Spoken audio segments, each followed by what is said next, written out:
We're writing lenses against the user type that don't include um that don't include the actual data constructors, right? So, for example, first name, last name, email, but we could also generate a username and a full name lens, even though the fields don't actually exist in the data type. That's what we were doing last time. Okay. Hopefully that's enough to make me think about where we're going forward.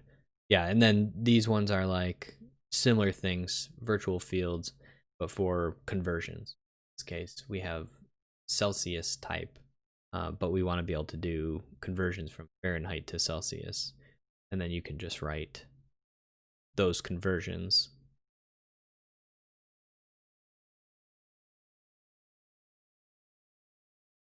Interesting. Okay, cool. So just learned about using lenses for computed and virtual fields. Uh,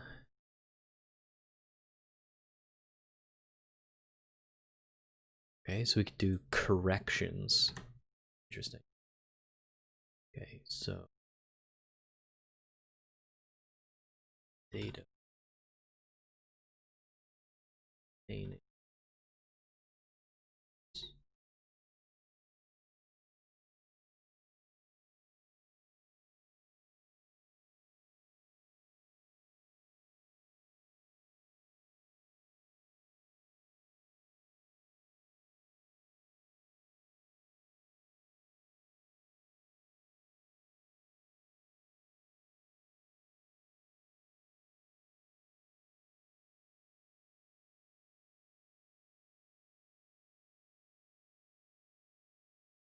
Okay.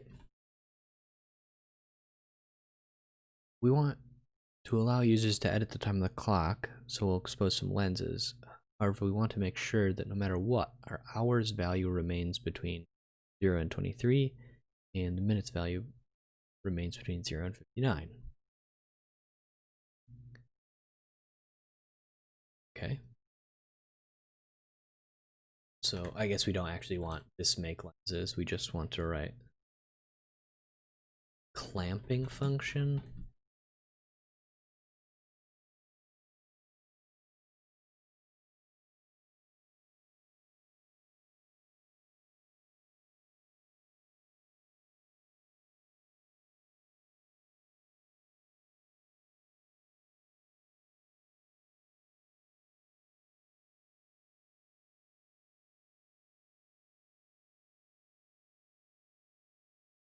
Yeah, this is obviously a pretty easy eta reduction. Um, so we take the max min value min. Okay, sure, that's totally fine.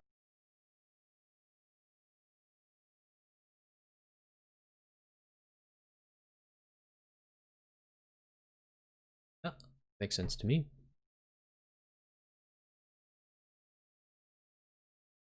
We're gonna make a lens. Now I'm gonna forget all the terminology because I've done this in. So this is our structure. That's our focus.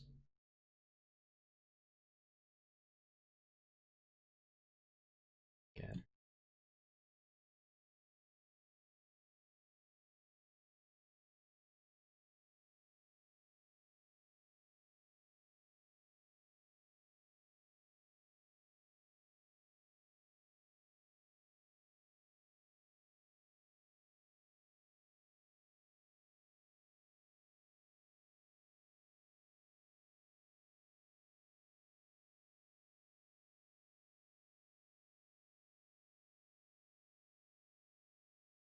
Okay. Sure. So if we're just getting the hours or focusing on the hours, then we can just return h, no problem. If we're trying to set it, however, we need to make sure that we clamp it. So mins will be basically the same function. This and say int Here we'll take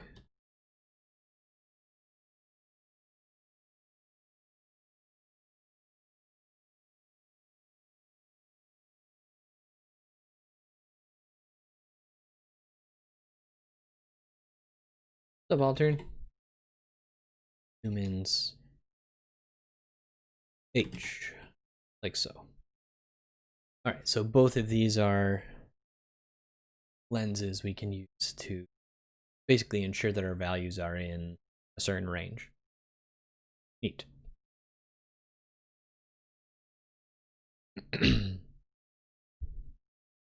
Mm-hmm. Hey, Jail. Not sure exactly what I'm supposed to combine in your name, so I'm gonna guess it's Jalen. How's it going?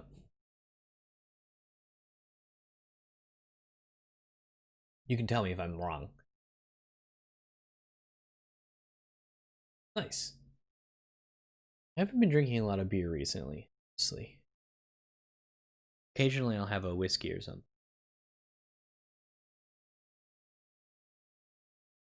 Okay, so yeah, so this is kind of like a just some verification that our when we use the setters, we don't screw anything up. Um, is this lawful?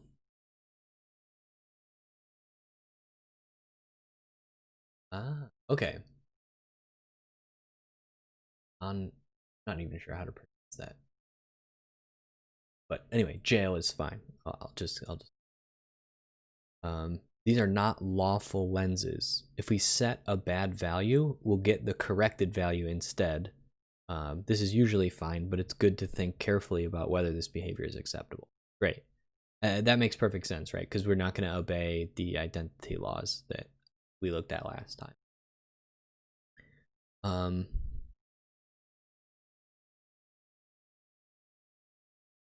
So if we wanted, we could actually have the minutes and hours fields roll over when out of bounds. This makes it possible to do operations like adding 90 minutes to a time and still getting a sensible answer. Sure.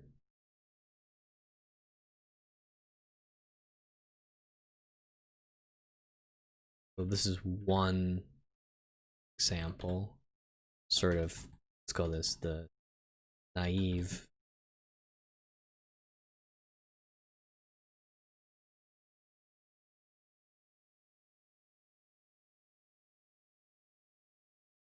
including rollover.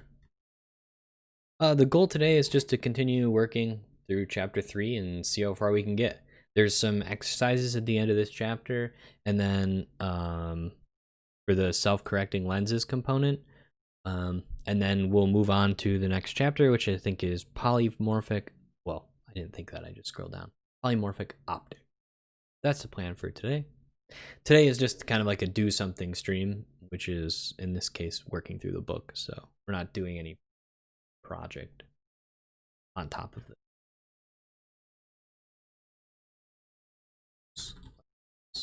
Actually, I should this because basically almost everything remains the same.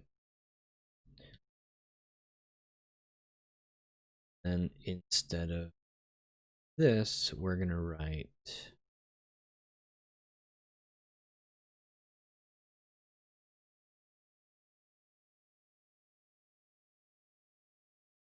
yeah.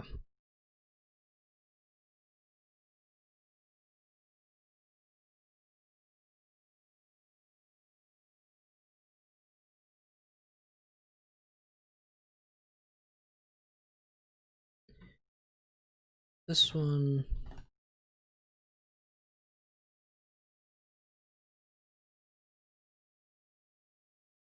So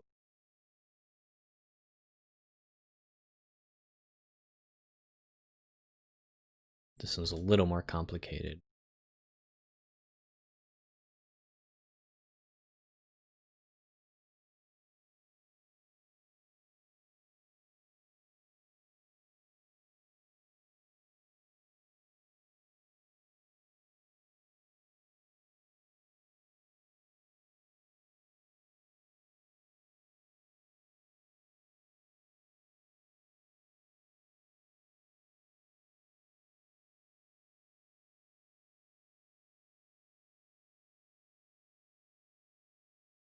Hello? All right. Doesn't want to format it. That's all. We'll just format it for it. Okay, so that's that. And we could experiment with this if we wanted to, but that's okay.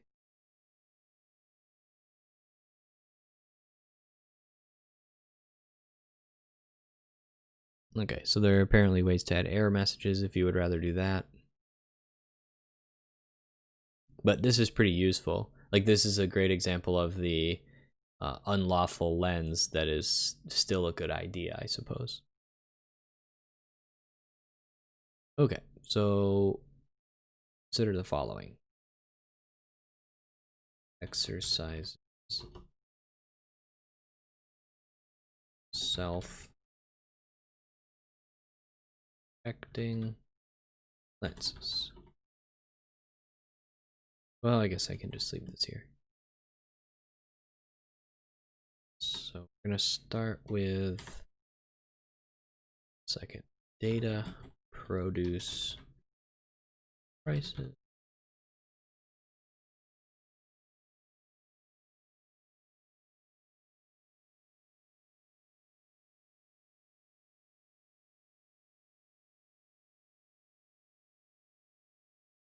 I think that if I didn't press anything and just started typing, it would have auto-aligned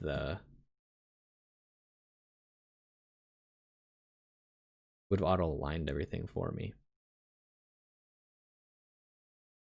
What was this complaining about?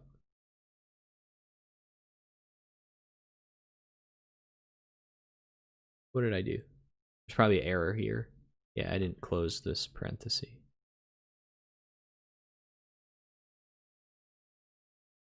But really I just have too many parentheses. But actually I don't. I think I'm supposed to add one here, otherwise the math is incorrect. There we go. Yeah, this particular example is about writing self-correcting setters, so that you know when you have a setter, you can accidentally give it a bad value. So that's basically what this is about.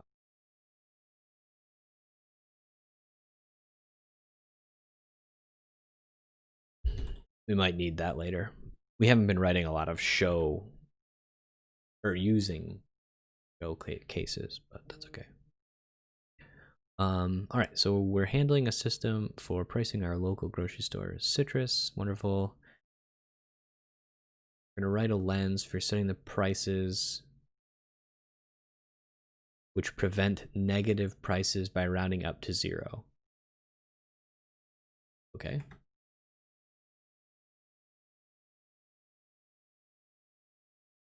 So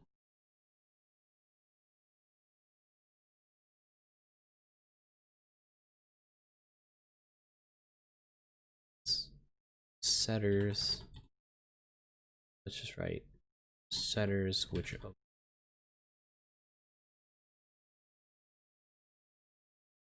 so we'll have lime price,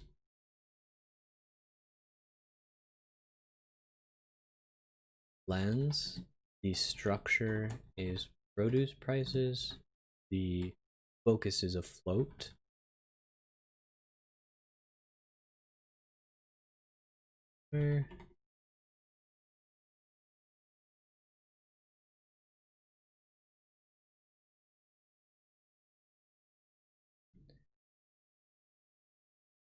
we just extract the thing.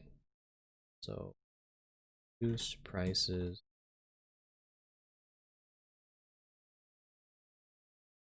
well, we can just do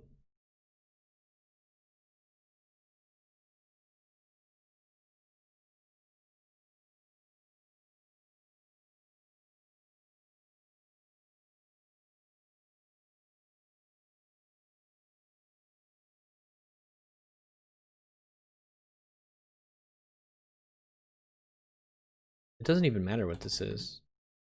Yes, it does. I need to get the other one. So produce prices, lemon price equals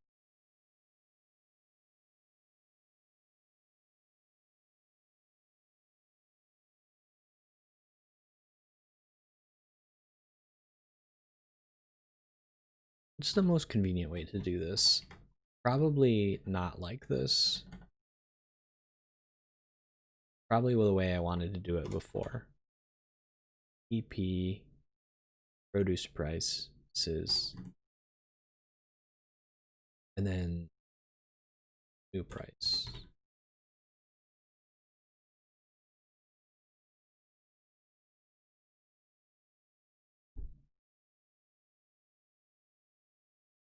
Greater than.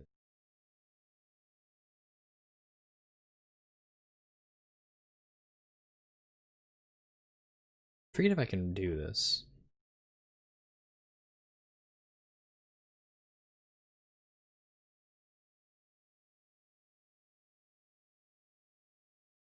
So then we just do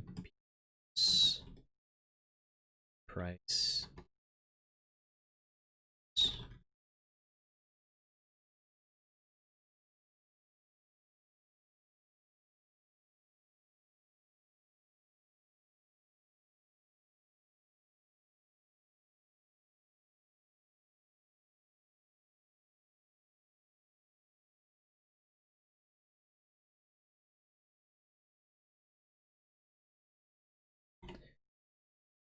I think that's right. Ow. Hey everybody, how's it going? I'm warming up my Haskell right now. So here we can just change lime to, and that should just work. Pretty sure.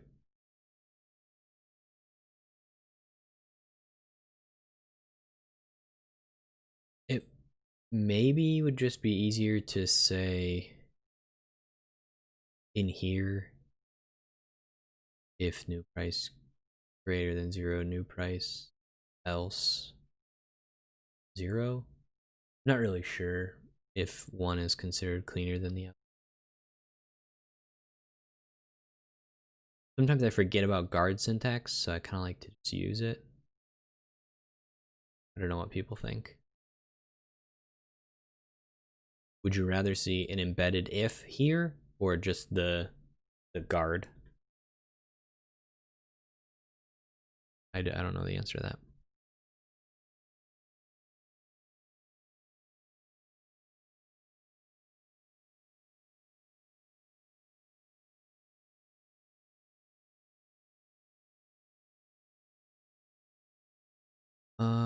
Actually, that's a good question. I honestly don't remember.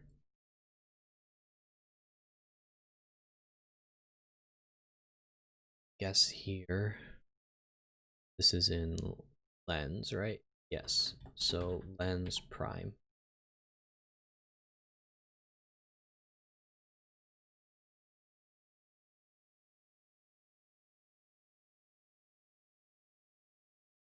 So what's the difference between?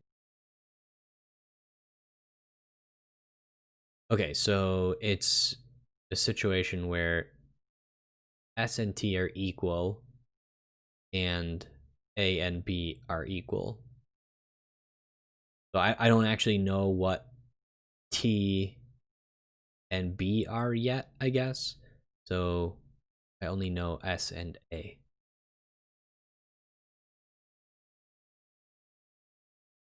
Does that make sense? So it's just a less polymorphic lens. Maybe we're going to talk about this in the next chapter, actually. Okay, so now we're going to do the same thing.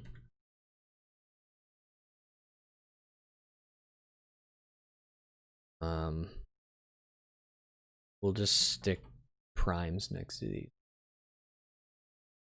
Let's look at the type here, because maybe. So A.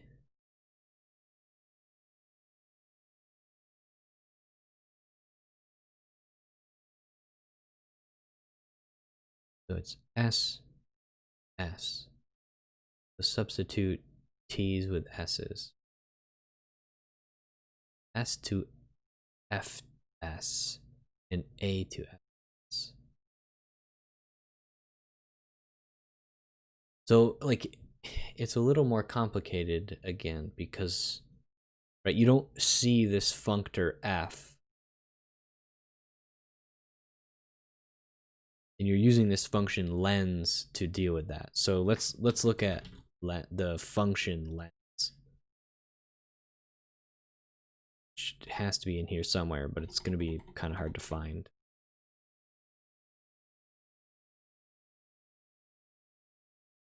So this is a simple lens. Let's go back and look up.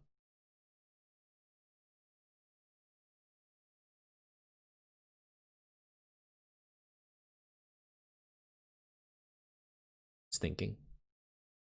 There you go. Okay, so A is this, A and B are the same, right? Because we don't have STAB, we have SSAA. So this is, yeah. So it's just a getter and a setter, but the generic lens allows you to be specific. Or less specific, actually. I was thinking about that backwards. But I haven't worked with any non-simple lenses yet. So I think that will hopefully make more sense when we get there. All right, and then just for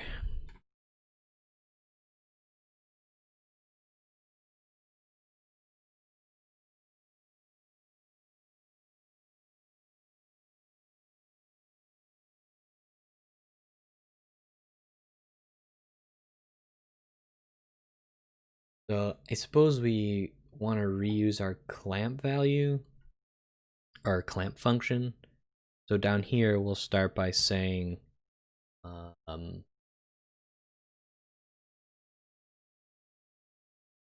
don't know.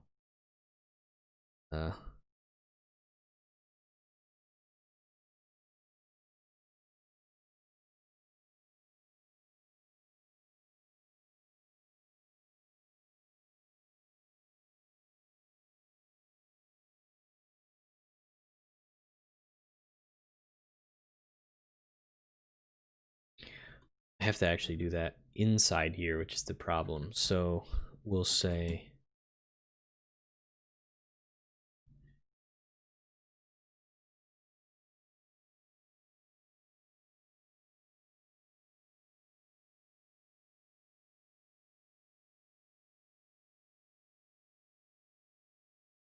hey Prutz, time price.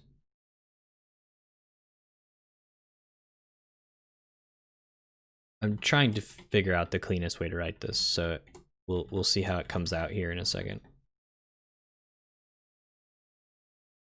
So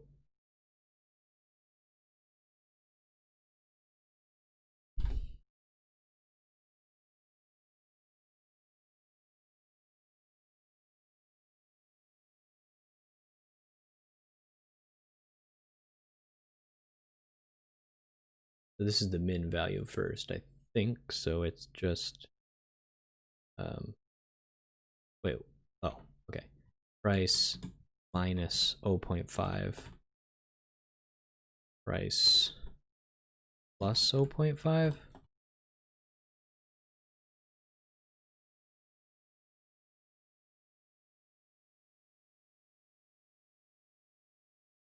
Int.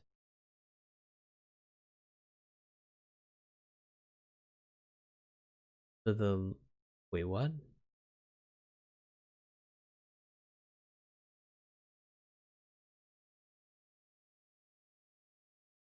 How is that an integer?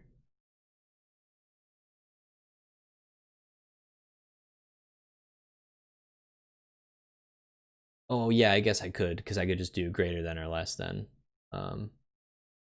Yeah, I was just thinking that I want to like write the partially applied clamp function. Oh, because my clamp function is not generic. So what's the rules for min and max? Is it just a num? Well, this is generic. So can I just do a, a, and then see what it complains about? Word A.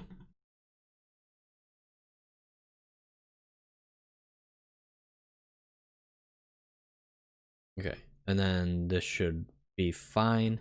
And then we can just say, yeah. I was just gonna let it tell me because I don't remember exactly where min and max are.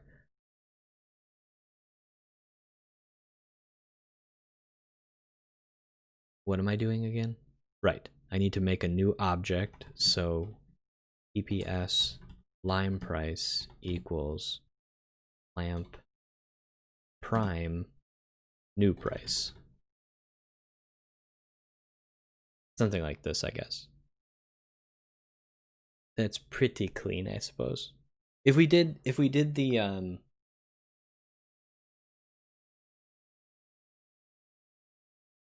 yeah, they definitely need comparisons. But again, the compiler will just tell me, so I don't have to keep that in my head if I don't want to. Which is nice. Yeah, I suppose this is probably fine.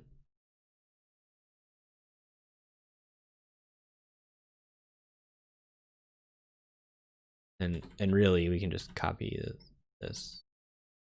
Oh, except I wrote it in the wrong place, like a doofus.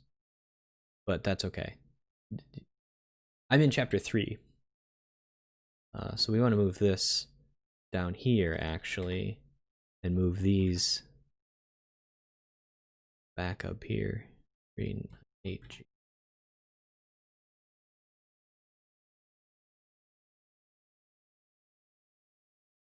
And I think this works right. We'll test it because I'm not even 100% sure. Lime. Should be good. So, does anyone in here speak Spanish? Do you know the difference between a lime and like? I know that sounds silly, but my girlfriend constantly goofs that up, so I'm just curious. How often do you goof up lime and lemon in English? How often do you talk about lime or lemon in English?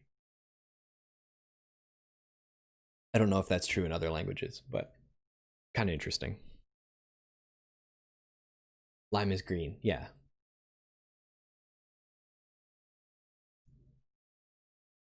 Yes, yeah. I mean, we know. I know that you know what it is, but how often do you screw up the name when you're speaking? I suppose if lime and lemon are the same in your language,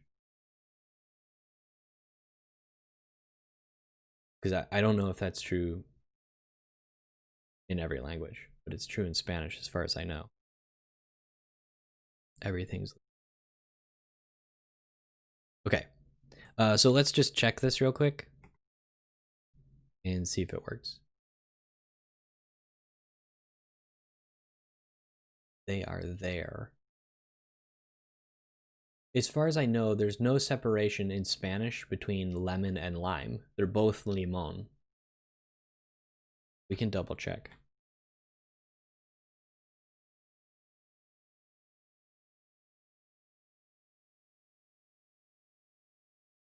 Yeah, I think they're the same word. Well, we can just do it this way. English, Spanish, lime. Wait, maybe it's a Dominican thing. I've never even heard the term Lima, so. Anyway, okay. Interesting. Now I'm curious even further. I'll have to pry a little bit. Okay, so anyway, let's play with this a little bit. So I think we need to, apparently they're not the same word. So that was just my impression, but I think we import control lens, and then we can do set lime price.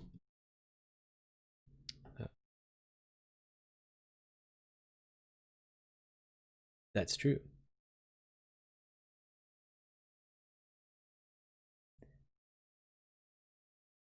I don't know.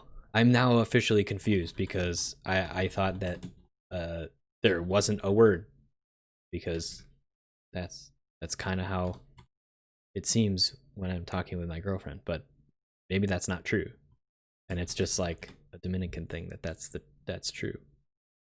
Okay, so if we try and set the line price to 2, it should work.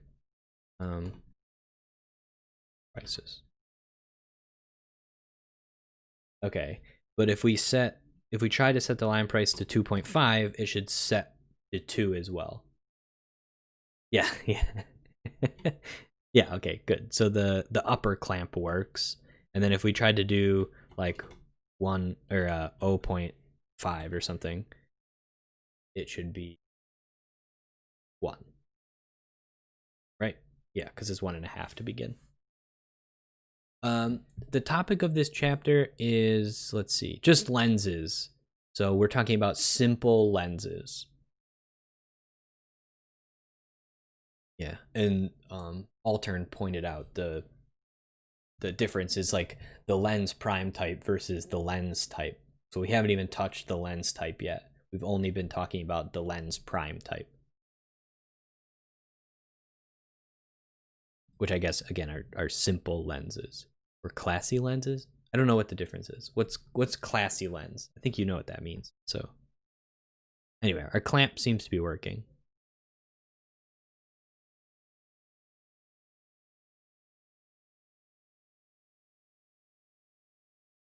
This shouldn't be that tricky. He sort of gave us the solution. All we had to do is generalize the clamp function.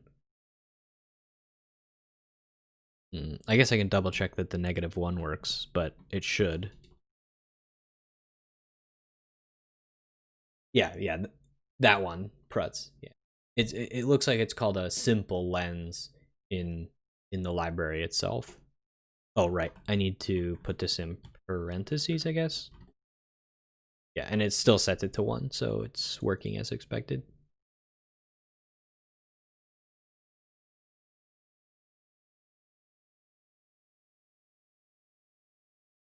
Oh, sorry, this is from the previous one. I was confused at what was going on.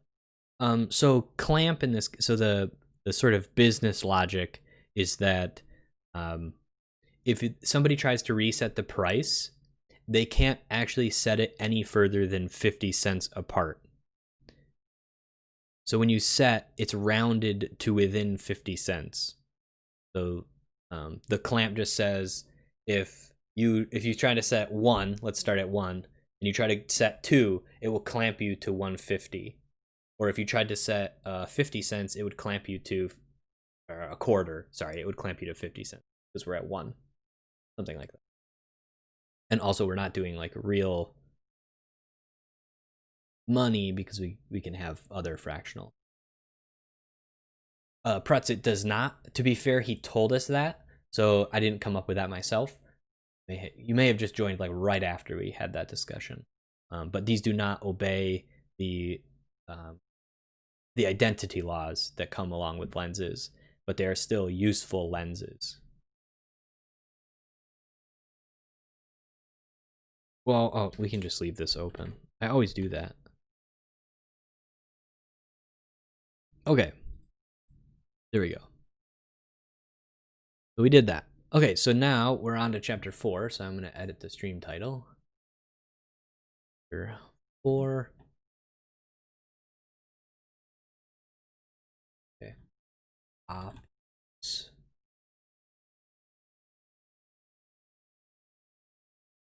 Yeah, because it's not going to be able to make that if it's outside the range. Yeah, if you picked all your test cases to be within the range, then you would not be able to show that you could violate the law. So like you got to be careful about the test cases you use as well. It's always something that can be tricky if you're not careful.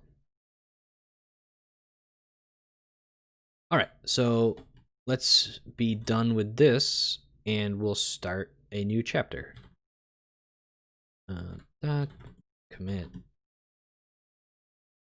finish chapter 3.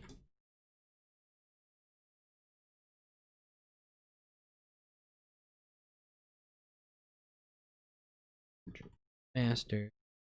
Push it right into master. Not scared at all. So if you want to get this book, you can, by the way. It's available on LeanPub, and the book is completely done as far as I know. You can get it. and also the code is right there as well. So we can do stack new chapter 4.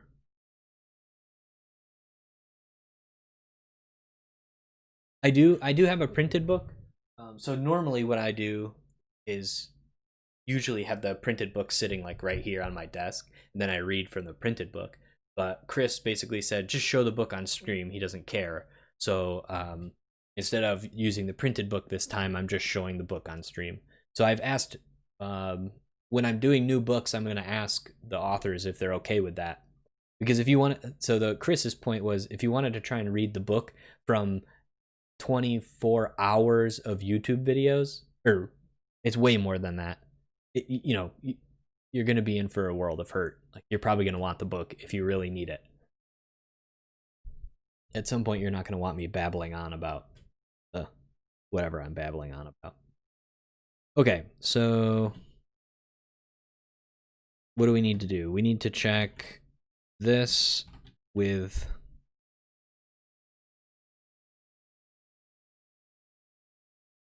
this.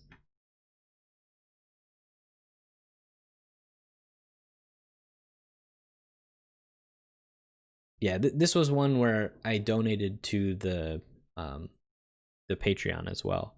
So if you look in the back of the book, you will see my name, which is pretty cool.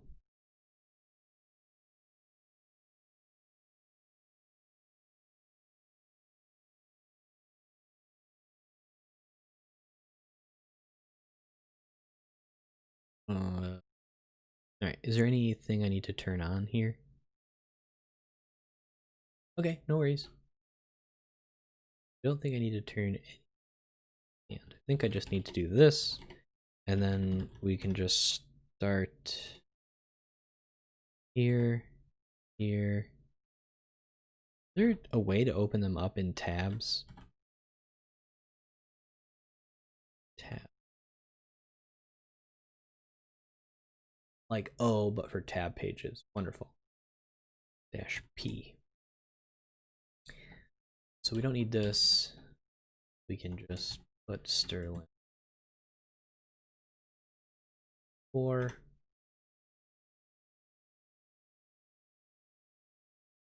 That.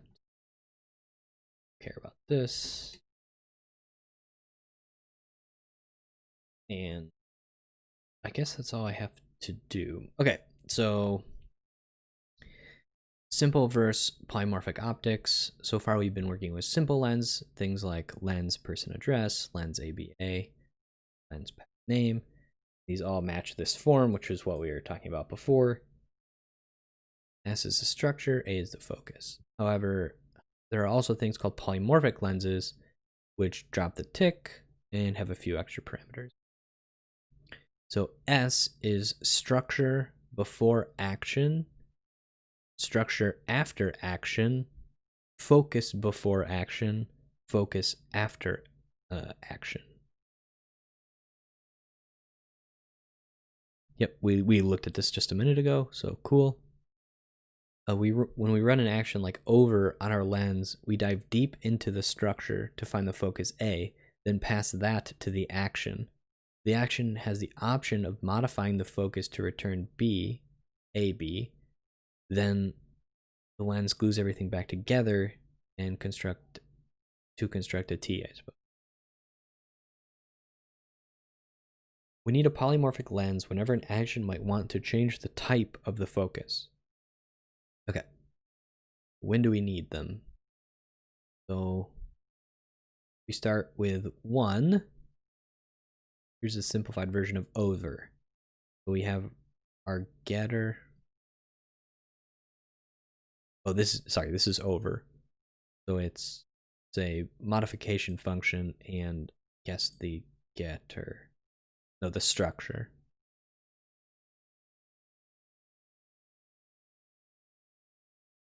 Okay. This is broken.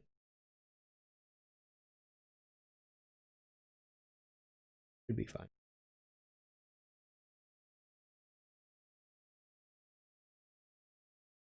We don't really need to have this. Okay, the types we've shown. Okay, so type changing focuses. Let's start converting our simple lenses to polymorphic ones. Let's look at one.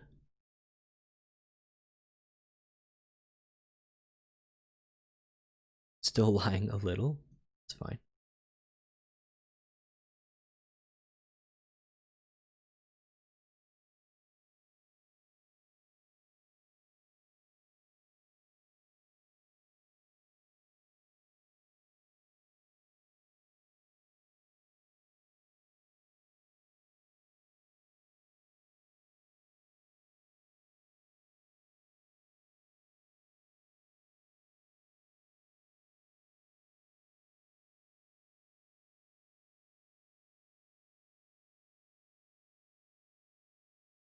So structure before focus, structure after focus.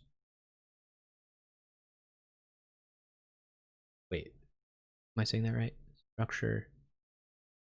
Structure before action, structure after action, focus before action, structure after action. And I guess an action is an over. That's the actual action. Sorry, the terminology is gonna have to come back to me slowly. Can you hear the buzzing? You can hear it, let me know. Hopefully it's not too loud. The signature says that if you provide a tuple, a other, you can run a type changing action from A to B and you'll get back the B other. Okay, so we can use a more complicated over function to modify A if we wanted to. So we could do H, B. I'll get it right eventually. So CD 4 stack REPL import control lens. Then we could do like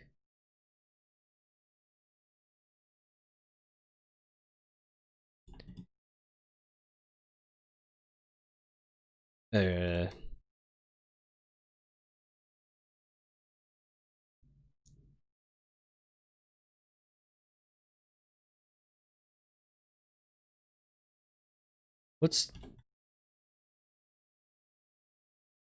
need a function that it's the most obvious function, like type changing function. I can't come up. Is there like a toInt function in here?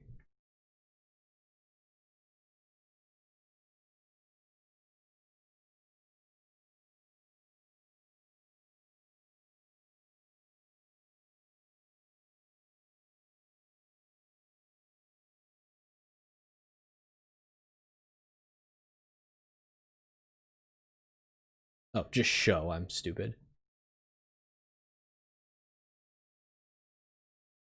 So we can just use show. Yes. And that will not show. Yeah, show. Okay. So we want to do over 1 takes the A to B, so show, and then the structure, which is X. Oh, did I not save it? 0, 1. Yeah, okay, there we go. So if we just had this function converts a integer in this case, well, it's probably just a num a to a string, and that's how we get the type changing. Okay, great. So we did that. Oh, it's right here. Literally tells us to use show. I always do that.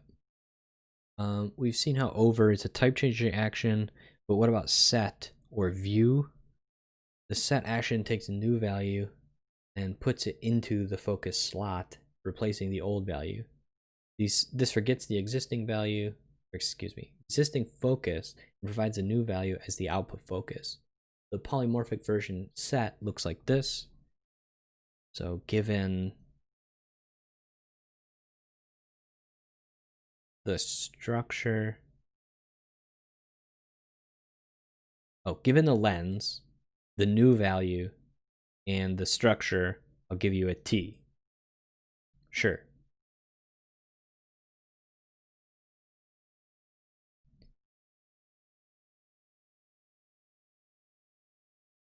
View just accepts a simple lens instead of a polymorphic one. Okay, cool.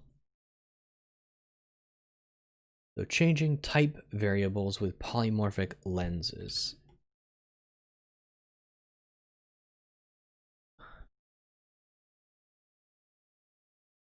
We'll get rid of that. Well, actually, let's not get rid of that. Let's write some notes in here. So lens STAB S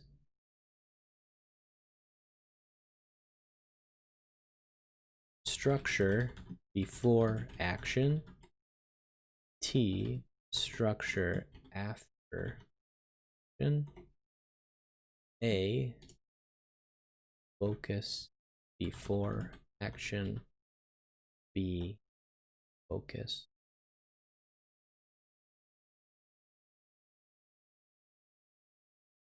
This looks like lenses make Haskell feel like Python. Yeah, I mean, kind of. You still have a type checker, right? Which is obviously what you want. So like you can't write a lens that returns nonsense, which is good.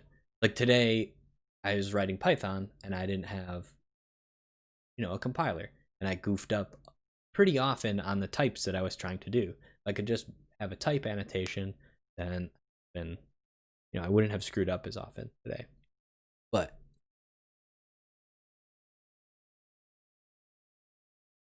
gain a little bit of flexibility in Python, but then you have a chance to make more mistakes, which I do often.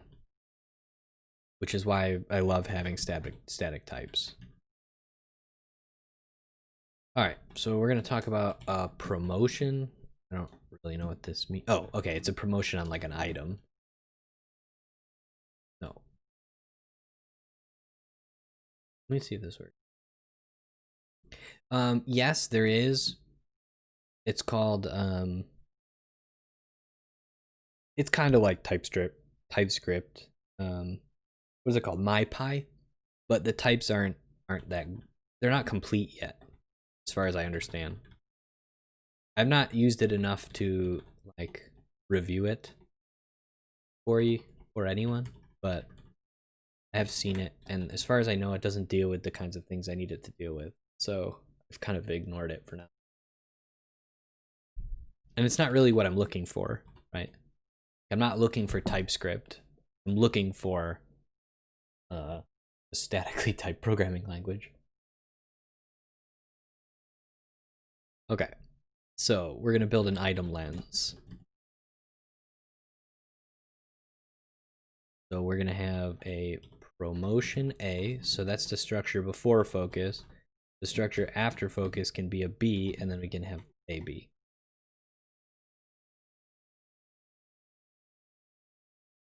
Lens, getter, setter.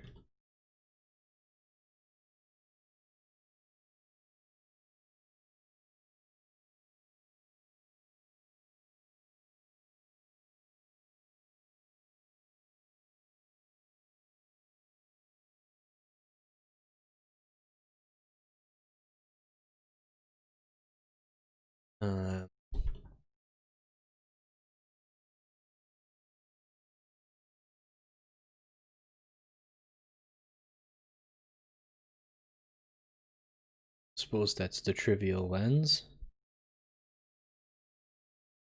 Oh, whoops. E.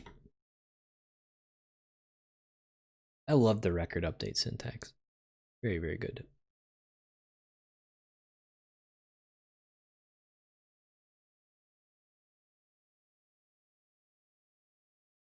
I mean, if we're gonna write new item, then we should probably write promo, but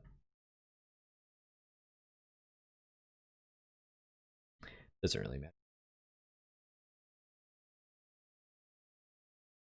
So the getter is still a simple lens, but the setter is a type changing lens, potentially. Doesn't have to be a type changing lens, but it can be.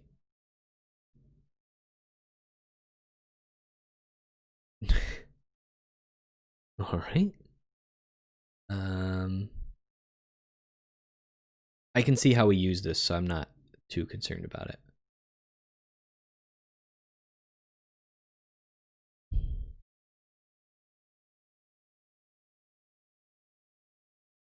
Okay, let's give this a try. I think at the bottom it said something like we can do it, but I'm not entirely sure. So we'll see. We're gonna write data references. If I could spell. Best.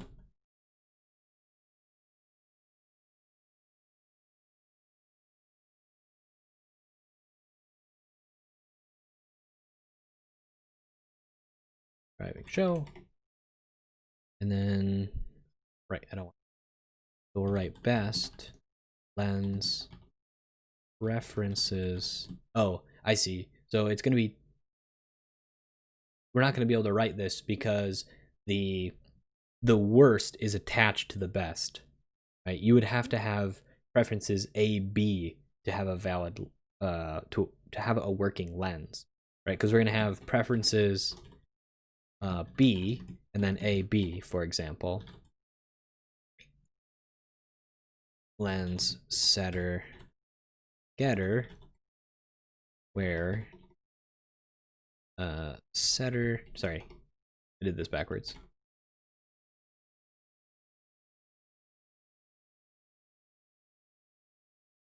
Getter equals best. This is fine, but how do we do our setter? So the only way you could write, well, you could write an invalid setter, I suppose. You could write the following. So ref new best equals pref. Wait, no, you can just do one. Think. No, because the type was going to be incorrect, so this should complain. I wrote pref new best. Yep, see, couldn't match A with B. So the only way you could do this is if you updated both to new best, which is clearly not what you want to do. Worst new best. This you could do, but this would be an invalid lens, and also probably not a very useful lens. Maybe it's useful like this, but depends what your structure is, I suppose. But this is probably not what you want to do. So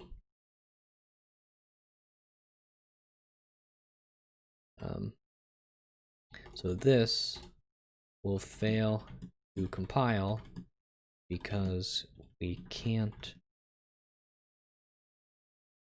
turn a preferences B without adjusting worst data constructor. Does this make sense? Hopefully it makes sense to people.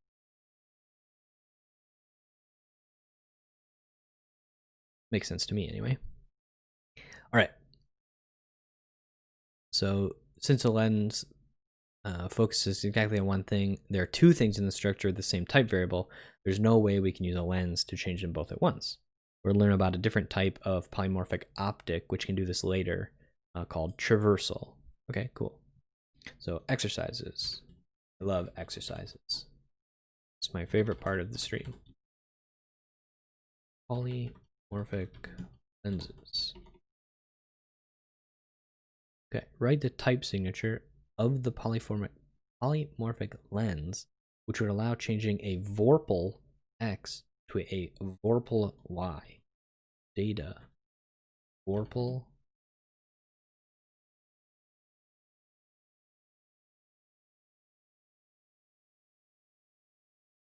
Oh, we just have to write the type signature. So let's just write data vorpal a, vorpal a.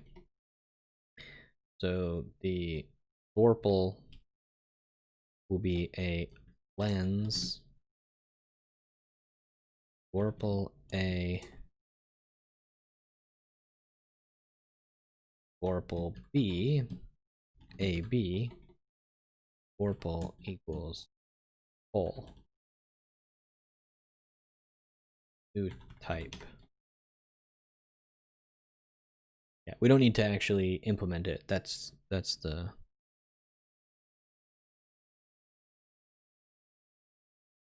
well, I guess this is not a setter, right? So it would be, we should probably write it lens getter setter where getter vorpal x equals x setter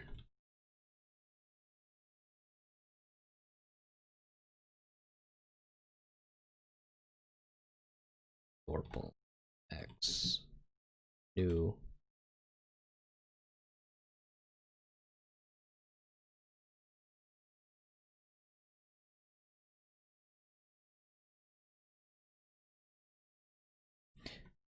vorpal setter take a vorpal a b produce a vorpal b. And I guess we can data reduce this, which is interesting. That's cool. So there we go. So that actually answers the question. So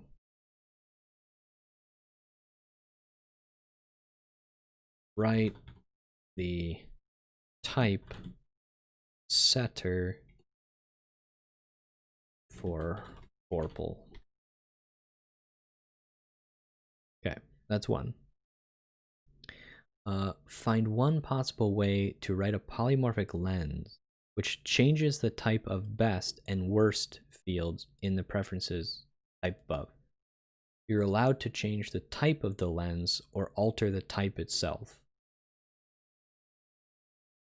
which changes the type of the best and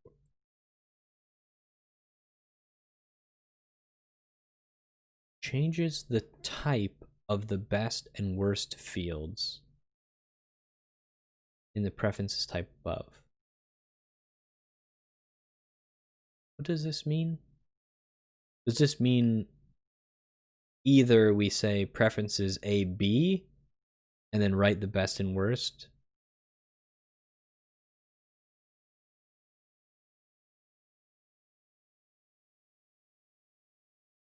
And worst.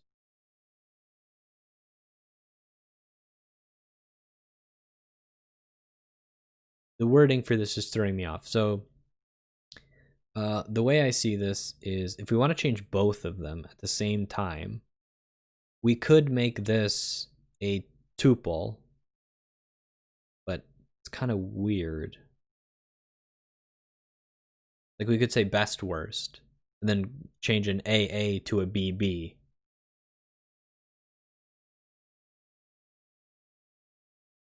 I don't fully understand what we're looking for here. We can go look at the answers though. Okay, anyway. So this was one. I think he's got, whoops.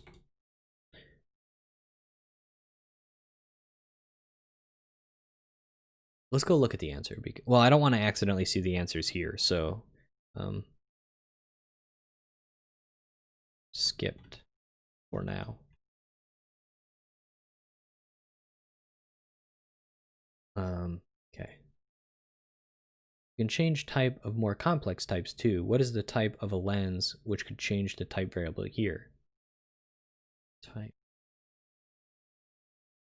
lens can Very.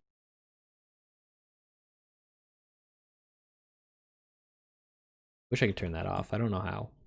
If anyone knows how to turn that off, that would be awesome. So we'll put this at the top. So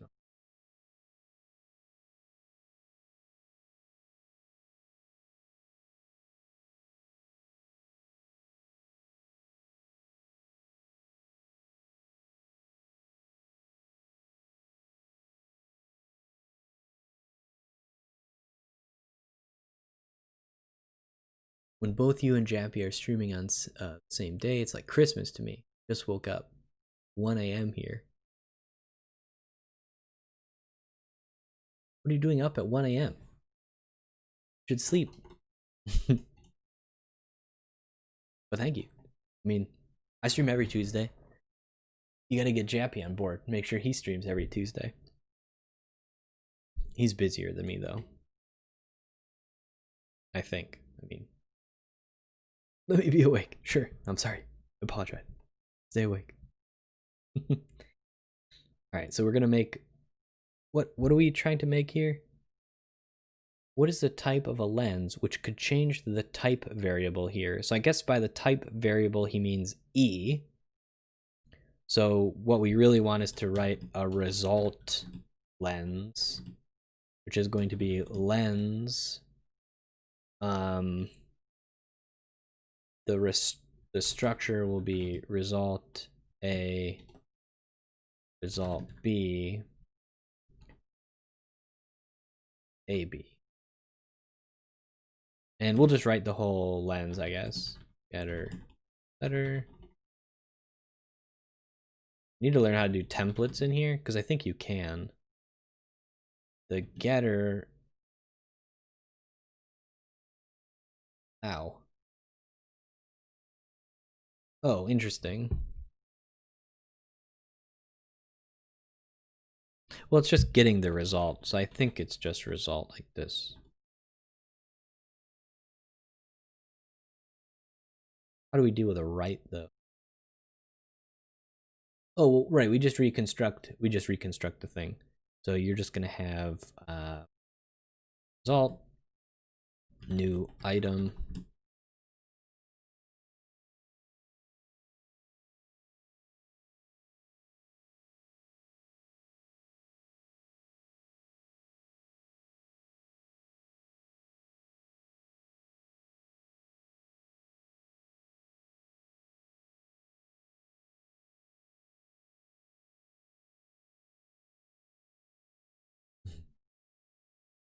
Yeah, it seems to be a really common feature of people watching me on Twitch are people in the NA region who are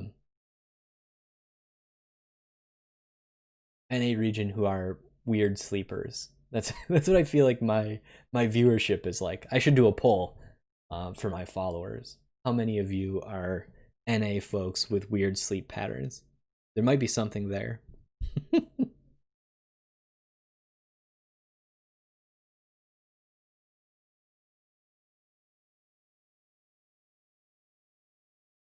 Okay, so we want a pattern match on the left, but I feel like this is awkward.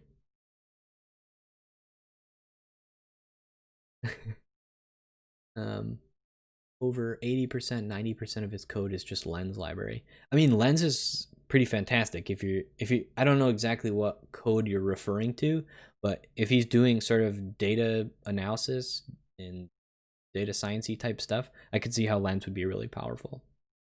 I think that it's going to be better to use a case expression. So we'll just do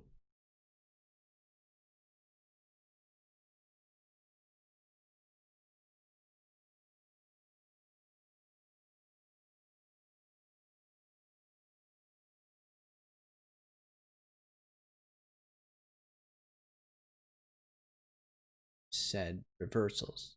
Yeah, still lenses, right? But it could be. I mean, I don't know. I see how I now know kind of what a traversal is anyway. But yeah, we're not doing it.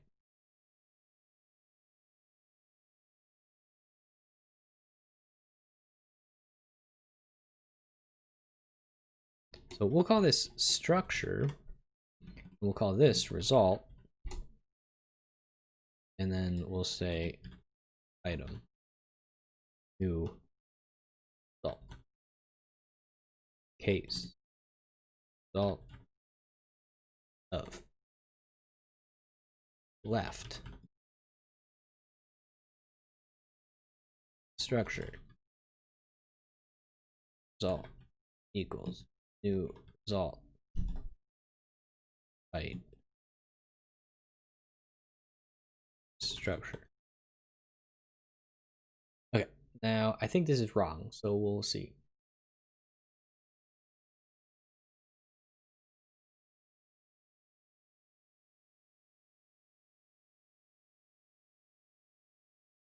Yeah, we're gonna learn about traversals in a second, but yeah, the idea of lens subsumes traversals. If lens is a Venn diagram, traversals is a smaller circle inside of. So I think we can't return to structure. I think that's the issue here. Yeah, because we have the A to B problem again. Because the structure is still type E. So we need to actually construct a new result with the value here. So we're going to say right, and then we're going to say structure result equals right. I think.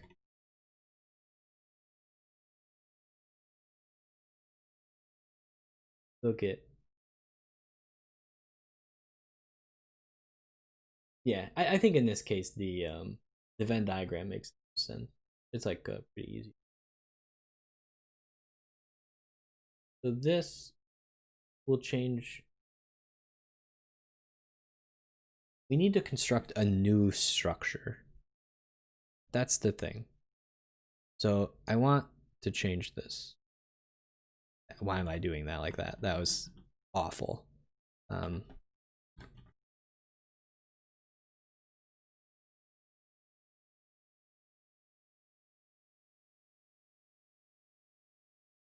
In my AGI, my artificial general intelligence, I have types, goals.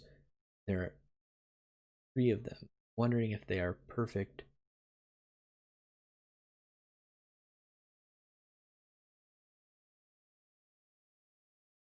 Yeah, I mean, you could post it somewhere. I'll probably read it.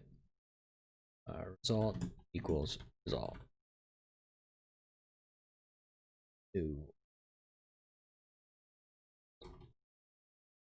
Okay, so here's the trick: is I need to yeah, you can paste links. It'd probably be better to put it in Discord though, or send it to me via DM, because I'll remember to save it. I'll probably forget to save it if you put it in the chat here, because that's just how I am.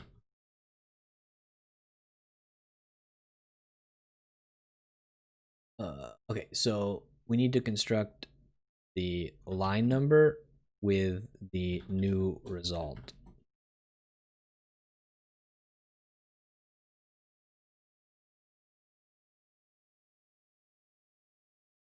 Is this going to fail as well?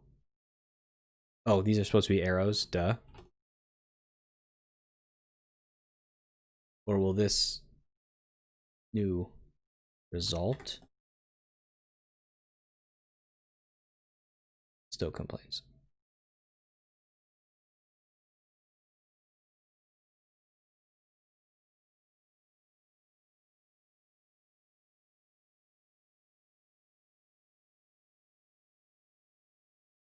All right, let me read this again.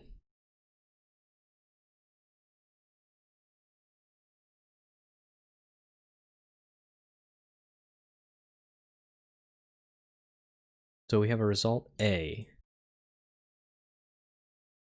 That's the problem. Is this right? I'm stupid. I need to deconstruct the value.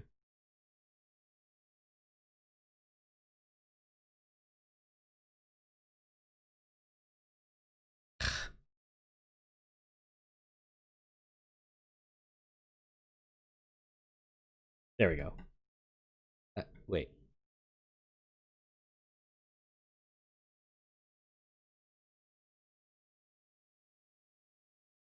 Expected type, actual type.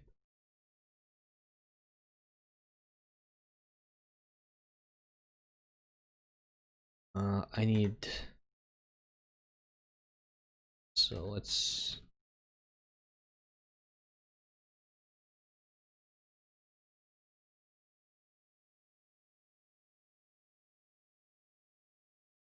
Excuse me. Right.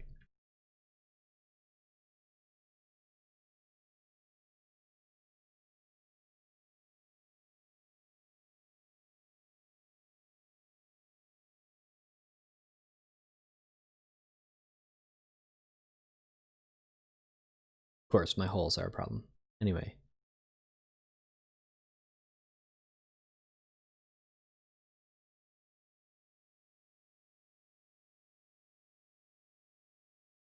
All right, let's think of the type here. So we need to take a result A, a B. We need to make a result B. That's what we need to do.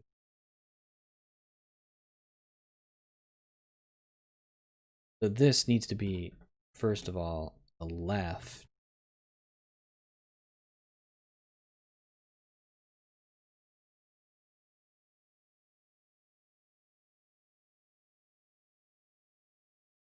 Right? That's a B. So we need a left B. Or am I thinking about this incorrectly? And we should just return, if we're saying it's a setter, shouldn't it just always set? Maybe I'm thinking about this incorrectly. Maybe this is supposed to just be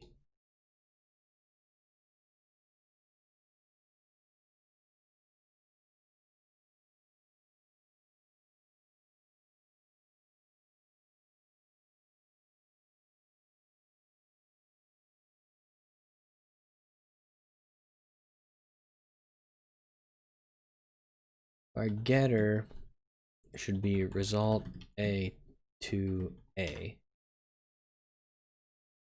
Ah, that's right, because that's an E.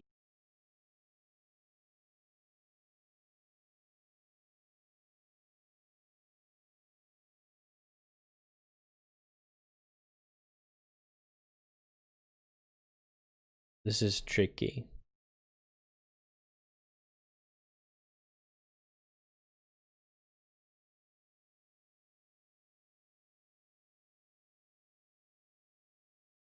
I suppose it doesn't say we're supposed to write it, but it seems like that's kind of weird.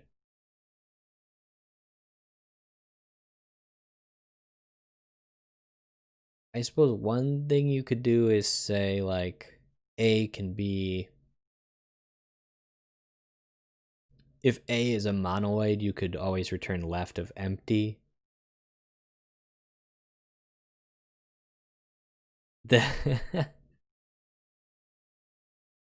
I don't know.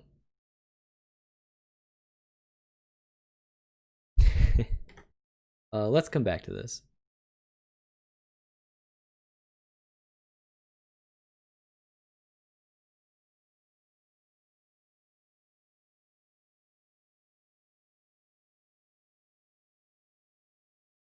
I'll just put some holes in here.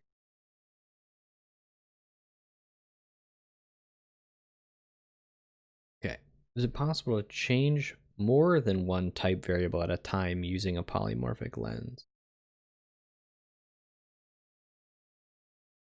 I think the answer is no. Unless you did. Okay, let's see. Let's try this one.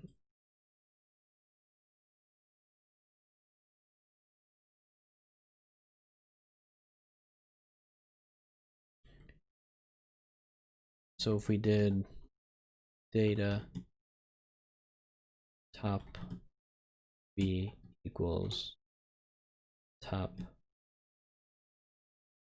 first second B.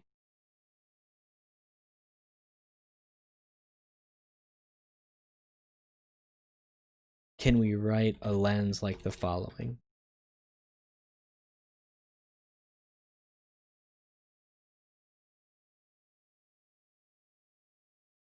Wait, this isn't structure before, structure after. Focus, focus after. These things don't have to be A, B, A, B. That's the whole point.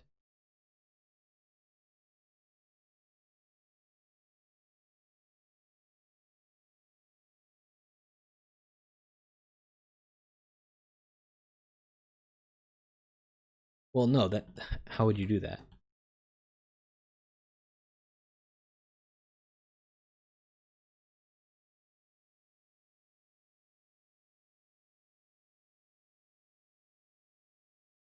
What if we do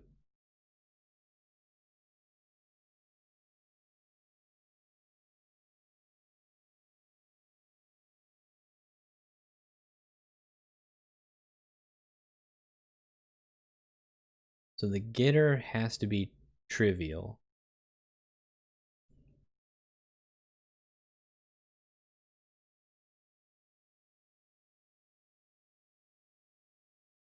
The focus, though, doesn't have to be this. It could be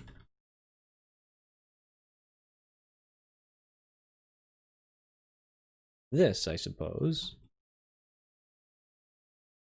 And then you could just use result. That would be okay.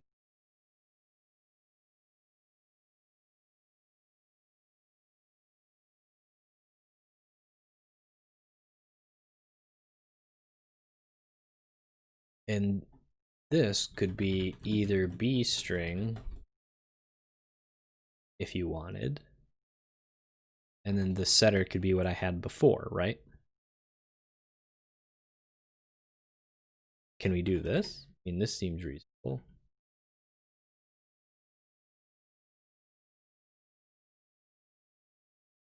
Reasonable enough, I suppose. Oh, here, I can scroll up.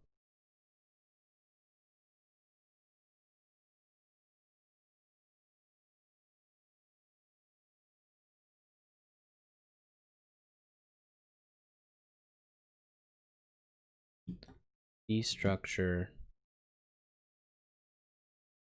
We don't really have to destructure this time the way we did before.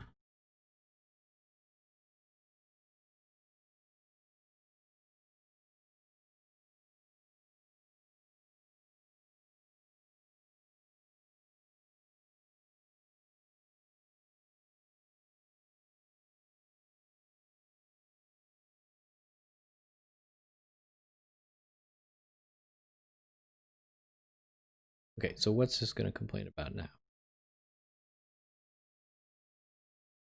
Probably that.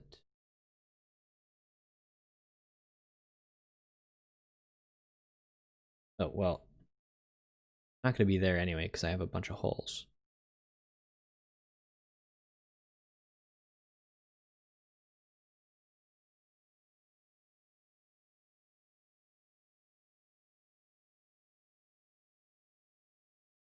The land freedom.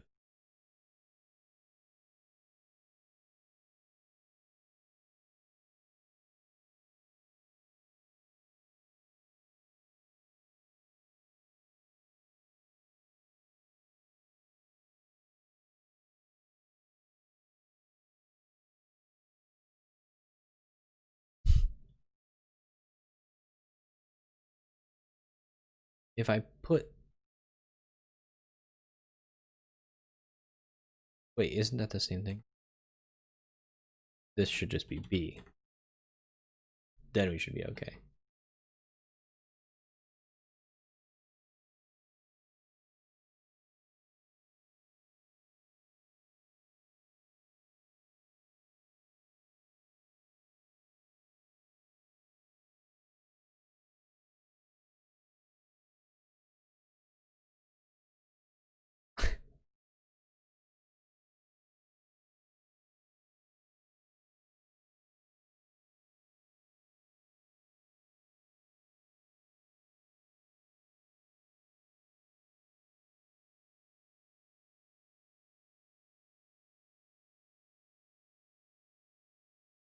So this should be result a either a string.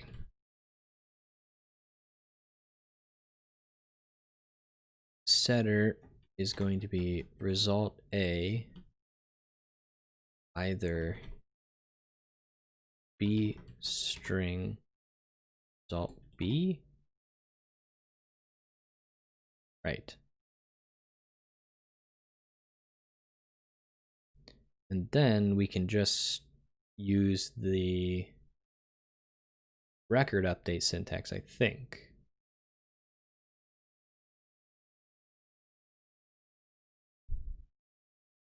Result.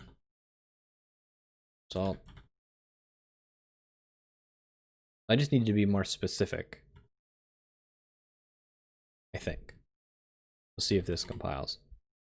Yeah, okay. That makes more sense. So I had the wrong structures before. I can't reach into this without there's probably an either lens as well. I might be able to use the either lens to reach in here and pull out the A or B. But I don't think that was the point of the question. Maybe it was. Unsure.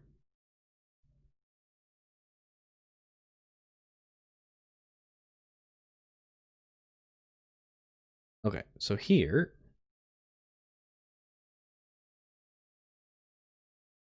we want to try and create this lens. So we're going to have top AB, top CD. Our focus is going to be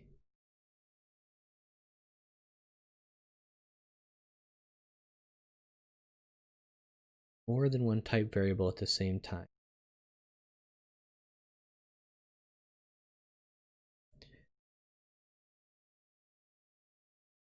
So the only way we can do this is by viewing the whole thing, right? I guess you could do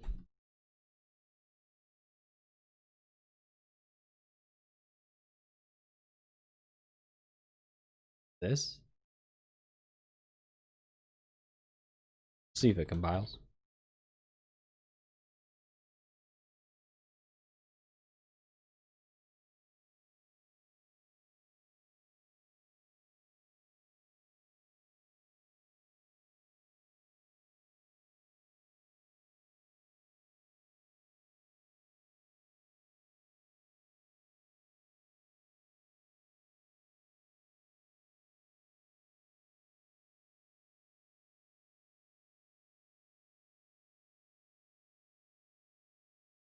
It's kind of a weird setter, I guess, but I suppose it's valid.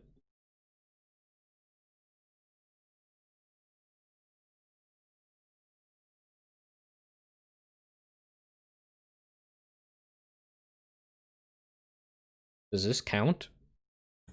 It feels awkward. I don't know if this is fair.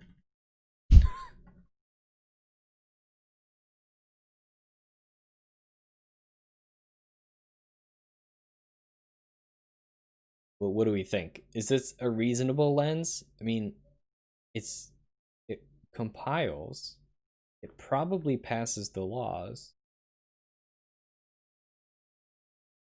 But it's kind of maybe a weird lens. Focusing on the entire structure. Again, we could focus on a substructure of this and change two things. Like if we had a triplet or a triple, we could just change A and B, and then it wouldn't be as trivial as just using id. But something like this, I suppose, is a valid lens. Okay.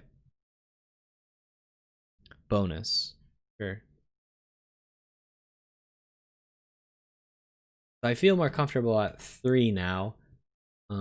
As long as we focus here, it's a little better. We might want to just try and use the either to change this to A and B, which is maybe possible. I don't know. We gotta look at the either lens, I guess. Um, so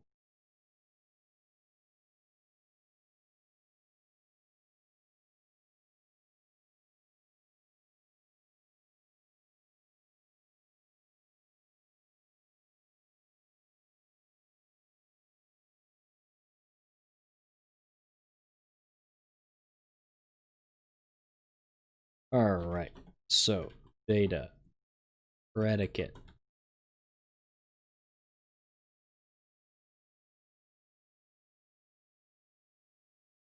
Cool. Fine. Please the H-lint gods.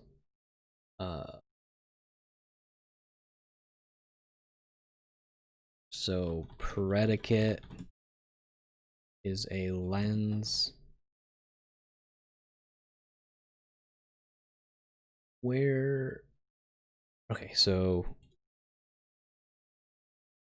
clearly we want predicate A, predicate B.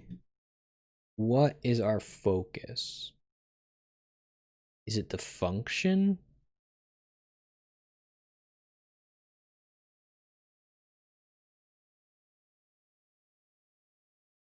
It's probably the function.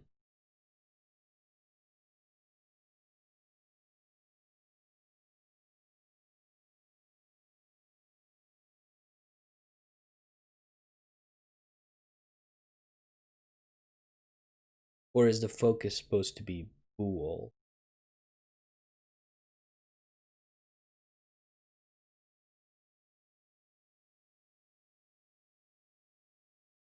Let's try this.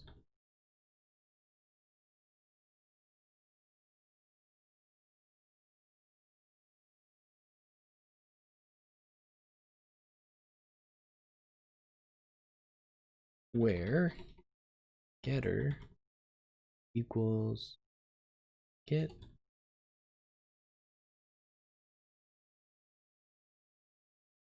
get e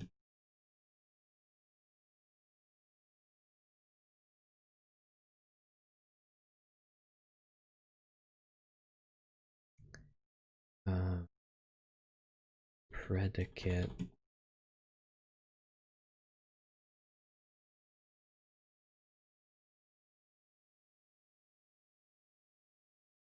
bool.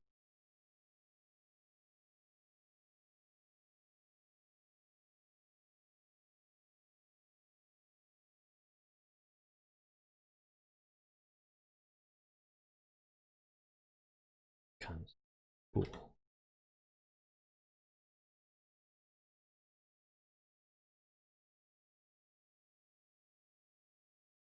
Okay, so expected type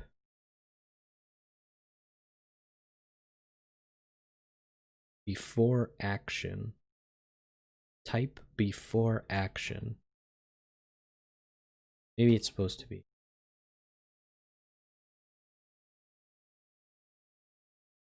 How could the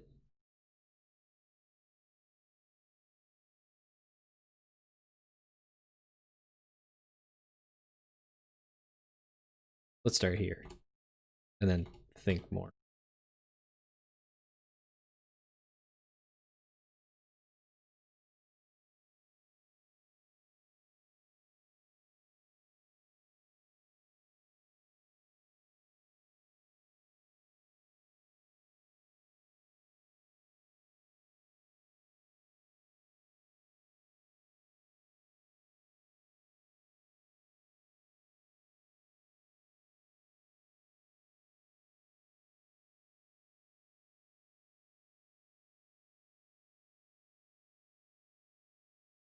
Is this like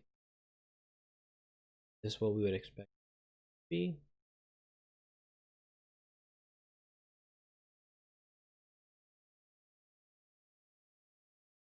I mean, you can only change. Yeah, this has no concept of application. So this has to be, I think it's just A to B. Okay, so let's go look at the answers. All right.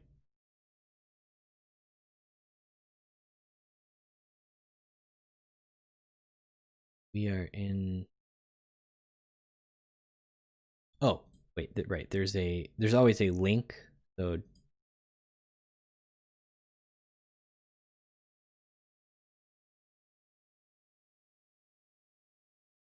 if you click here, it'll give you the answers. Okay, so let's go look. So Vorpal A, B, A, B, wonderful. To be fair, he didn't ask us to write that, but we wrote it anyway.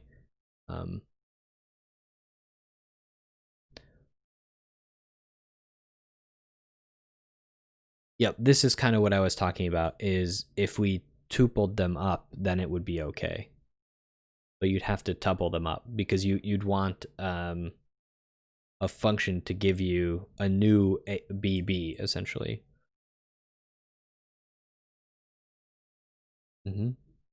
So that's cool. So let's just type this in here.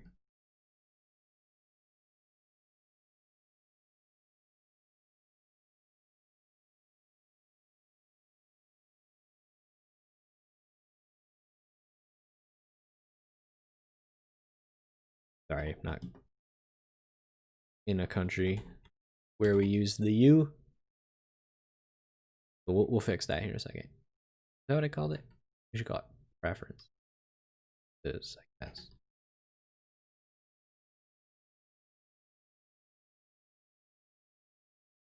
Sure. Preference.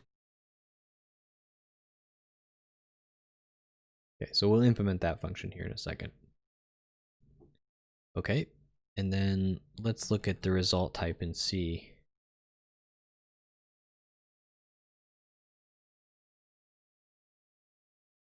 Rewrite the data type. Yeah, this was the other thing we said. So either you do some sort of tupling up, or you write you switch to A and B. Just fine. Okay. Yep, this is exactly what we did. So we wrote this one. Wonderful.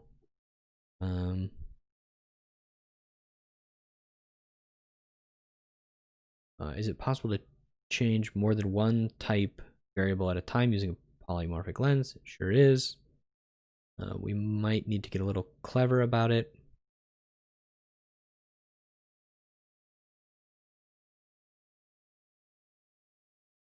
EA.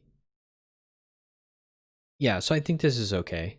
I mean, this is like kind of what he's doing, where you basically pull out instead of using a record, you're just using a sum type.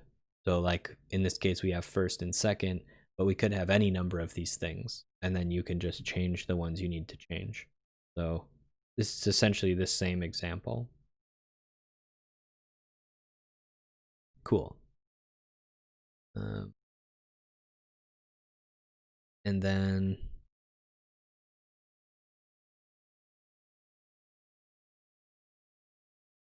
yeah, so fine, wonderful. So we wrote that. So let's finish this preferences one, because I think this is somewhat interesting.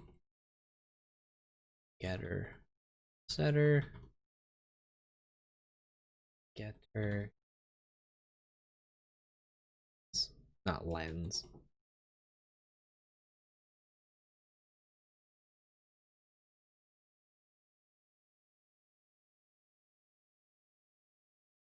So preferences, best, worst,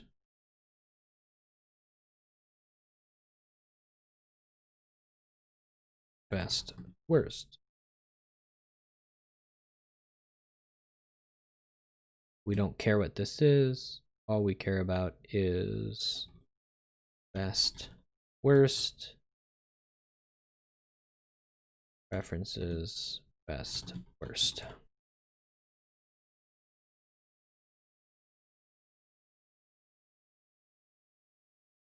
Oh, duh.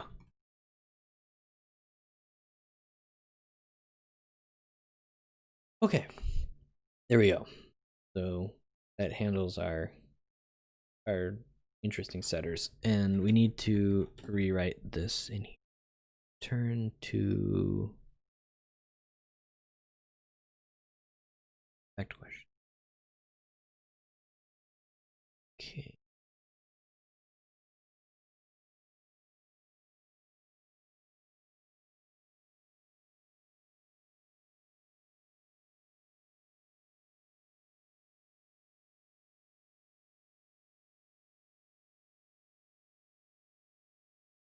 Oh wait, wrong one.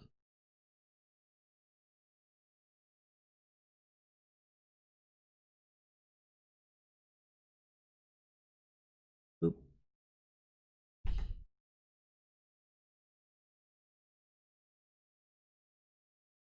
Okay, cool. So there's that. Nice. So some of these are relatively boring lenses, but get the idea anyway. Oh, tweet about it. We've tweeted about it, so I don't think we need to tweet about it. Send me a short testimonial via Google form. Okay, cool. Yeah, I think that I have these links written down somewhere for working with. All right, cool. Hey, Sandy. We're reading the same book. Yeah, it's a great book. I'm having a lot of fun so far. There was something I needed to ask you, actually, and you being here has now reminded me. All right, so in your book, Thinking with Types, you showed us an example where you can write an isomorphism between two different tic-tac-toe boards. And you gave us the sort of empty board as an example. On Sunday last week, I tried to start writing a 2048 board using that same isomorphism, but I had a really hard time like actually writing the functions I needed to make something happen. So I don't know if you've ever played 2048, but basically it goes like this. So we have this board defined as basically a function of functions, and then every time I make a mouse movement, so that's like a left. Again, I don't know if you've ever played a game. I need to like slide all of these. Oh, yeah. Well, anyway, so you know the game good enough. But I don't see how I write these types of functions using that isomorphism easily. I felt like the game becomes a lot easier if you just use a map with all the locations, because these are literally nothing. So if you try to pull out a number from your state, PureScript world, I'll just call it a state, then it's, it gives you nothing, so you don't have to worry about that. And then you only need to deal with the justs. Does this make sense? Hopefully you understand what I'm asking. But maybe there's something more clever that you can do, but it seemed really hard when you needed to start dealing with like basically folding across this column when you dealt with that movement. So like when I make the left, yeah, it's just ergonomics. That's right. Like I don't know, or it's not trivial to write the function where you click your left arrow, as far as I'm concerned. Like I don't know how you do that. In tic-tac-toe, I can see how it's really easy because it's just like one input, but now you have, okay, that's fair. Totally fine. I'm into it. I wasn't sure if you had maybe there was something clever that I was missing. But yeah, anyway.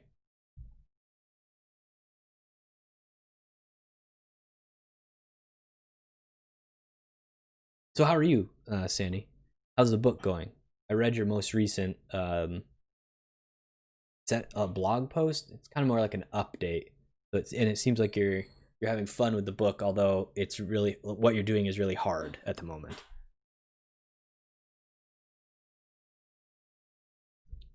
All right, so composing lenses. Got a little distracted there, but that's okay. 4.3.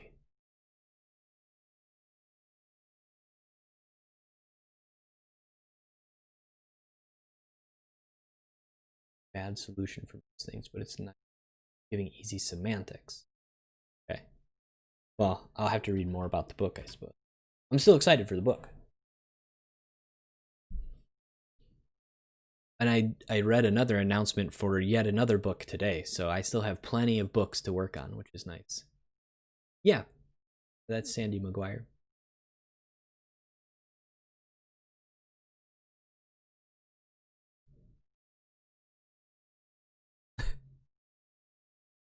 Okay. Composing lenses. We've got a rust. Ugh. Yeah, so it's the book that we did. Well, I don't have it sitting right there. This book. So you can go get his book. Quite good.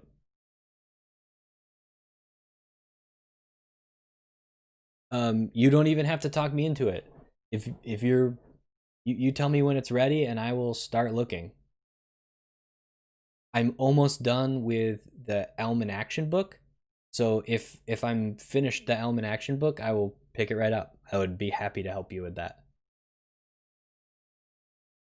It would be my pleasure. And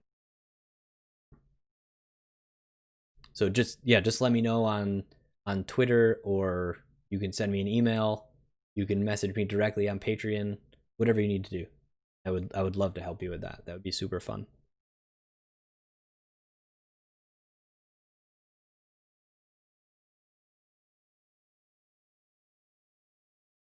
For sure. Yeah. Yeah, I don't think you. Well, maybe you are okay with having the entire text on Sci-Hive, but I think that that's like an open publishing place, which I suppose is not exactly what he's looking for, but maybe it is. I'll let him answer, obviously. Okay, so how do I update fields in deeply nested records? Um,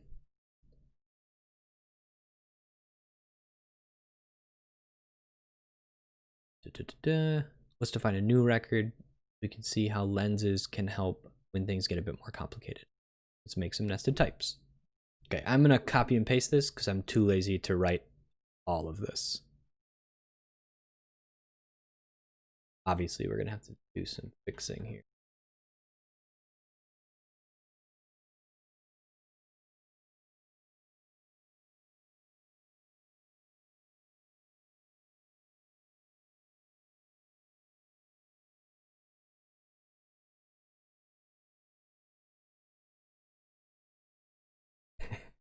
Your writing is pretty good. I think I don't think I was very confused in your other book anyway. The hardest part for me in your other book was just the one chapter on, I think it was just extensible data. I think that's what it was. It was like chapter 13 maybe. That was really hard. But it's a hard topic. And then it's over here.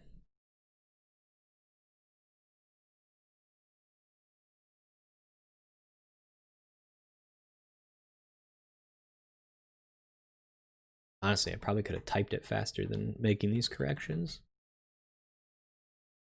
Okay.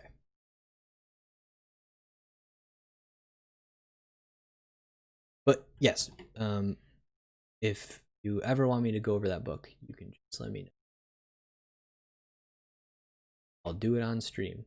And everyone can tell me their confusions as well.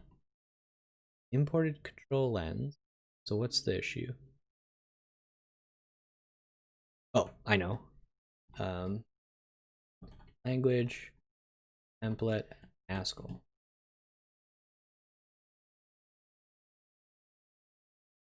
Can't type right now. Okay, that fixes that error. Wonderful. Okay.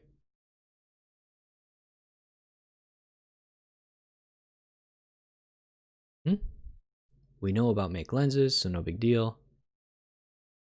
These records are probably nested deeper than you'd really need to, but I'd wager that 3 levels of nesting isn't all that uncommon.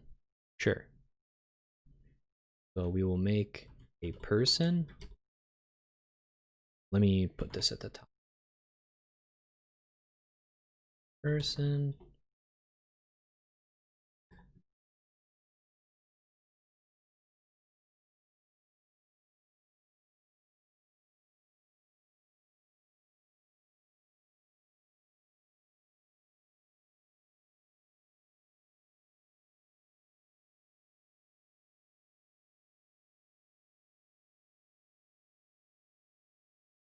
Should have copied and pasted this one too, but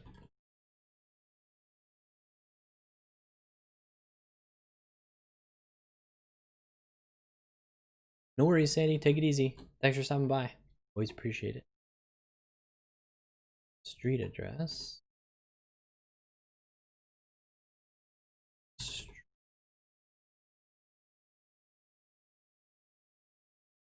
B. Name. Baker Street. I actually have this game called Beyond Baker Street or something. And it's a Sherlock Holmes theme. Board games. Feel free to suggest board games to me at any time. Okay, what is this complaining about? Oh, I need to finish definition. City.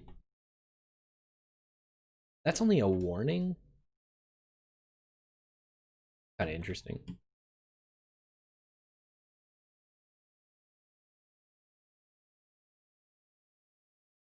Joining us. I don't know who's us and what hackathon you were referring to. Details? Can you send me some details?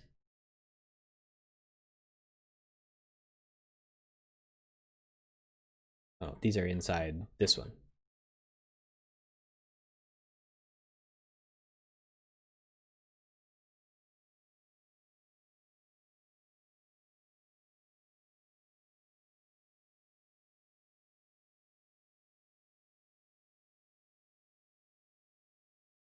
Address. City, country.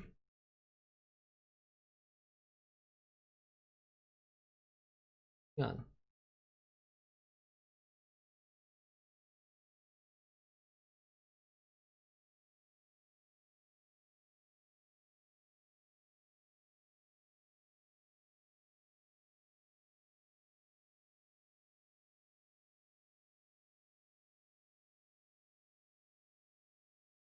If it's this weekend, I can't go. I'm going camping this week. Today's Sunday. Yeah. No, I can't go. Unfortunately. That sounds interesting though. What is this complaining about? Oh, I don't. Right.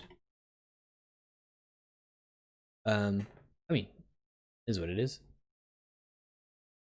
I didn't know about it. I hadn't seen it.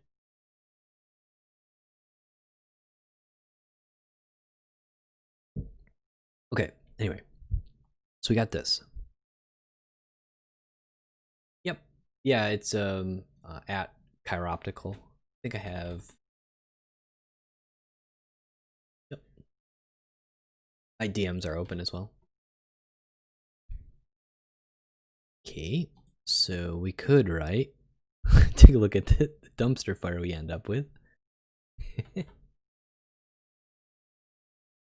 mean, this is kind of like the beauty of this, right? I'm not gonna copy and paste this. I'm much too lazy to type this whole thing.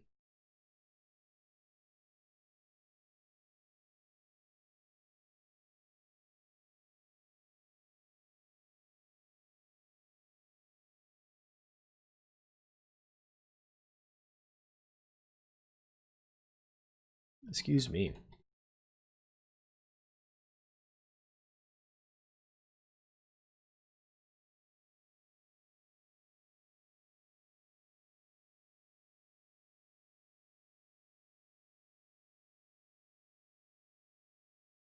Okay, And then this is updated here.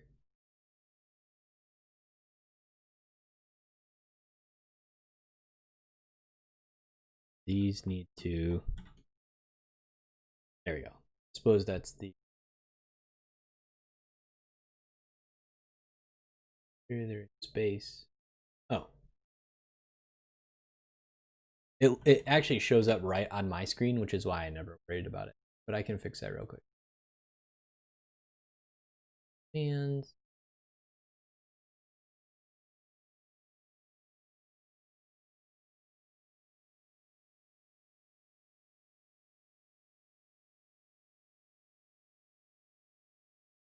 okay, should be good now.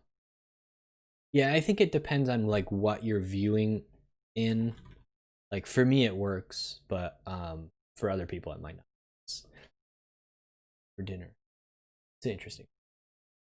I won't. Would never do that. Also, hello.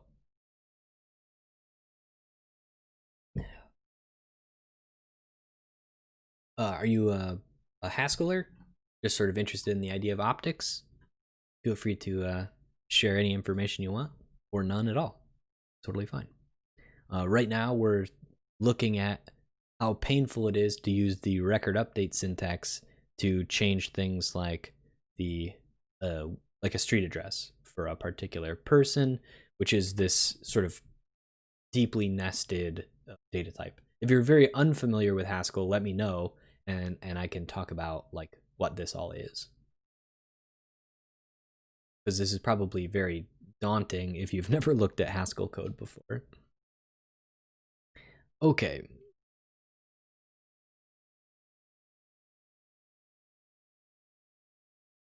Yeah, in imperative languages, you usually have these dot accessors which help you. And I think that there is a, what are those called? A language extension that's being written for this. Oh yeah, yeah. I think there are lens libraries in Python. My understanding is they're catching on pretty much everywhere. So if we like just quickly did Python lens library, I bet you we can find one. Yeah. So like, I've not used lenses in Python, so I can't tell you what the ergonomics look like, but you can always get them. Very popular.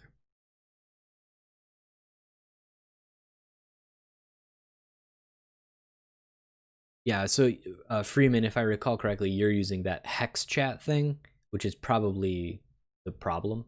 If you're just using the plain old Twitch chat, it works, because that's what I'm using. And I don't know if Don't Call Me is also using that or not.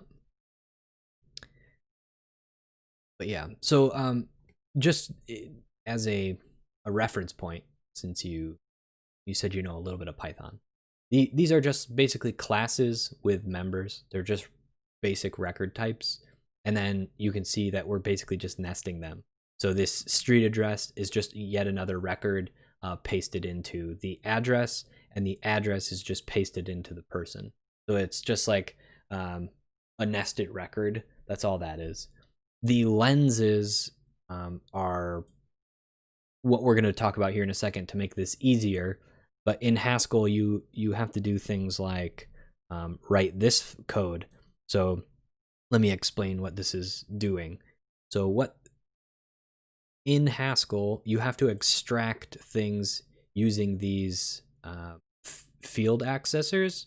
So each time we have one of these underscores here, so this defines a field accessor that takes a person and turns it into a string, grabbing this field.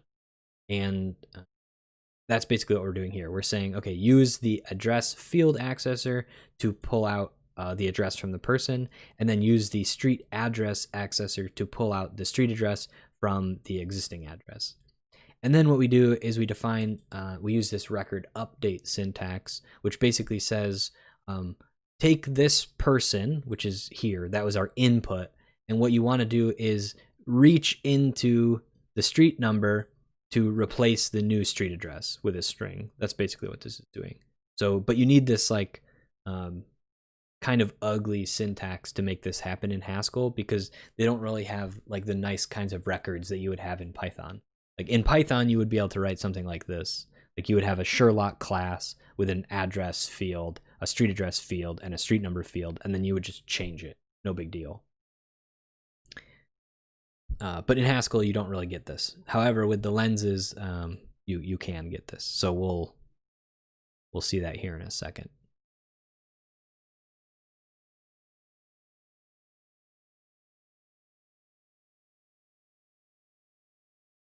Okay, so we will, hopefully that is enough explanation for you to follow along without feeling way out of place. If you have questions, obviously feel free to ask.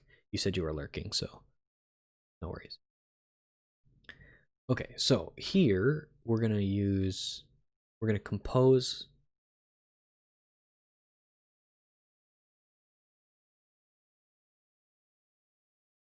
Oh, we could break these down into smaller chunks, and then sure, we could do that, and just have nested modifies. But I think that what we're gonna do is we're gonna compose lenses to make this work.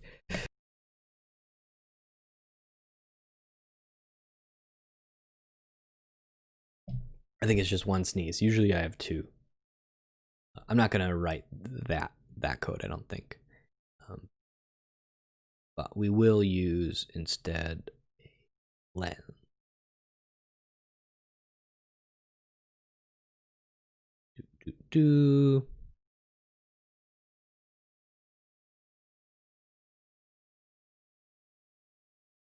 Yeah, function composition, great. I probably should read this more carefully, but I'll do it off stream. There's kind of a lot of text here.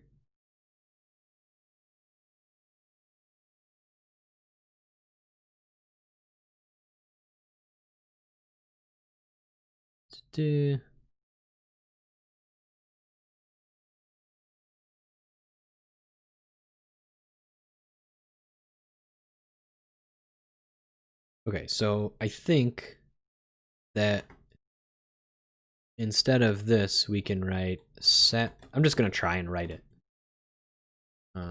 String person set street number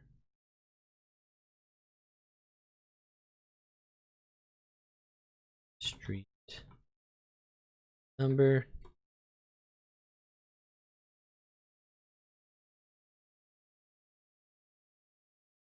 set, and we want to set. Oh, okay.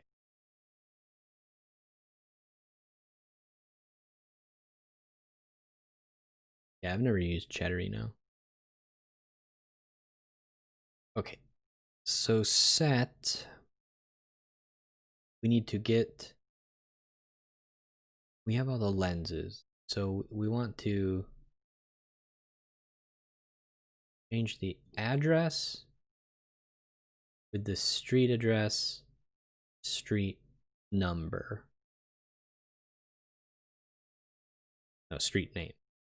Address, street address, street number. Address, street address, street number. And we want to set it. I think that's all we have to do. Oh, but I need to rename this because I don't be able to. All right, and then let's see what the types into. This takes.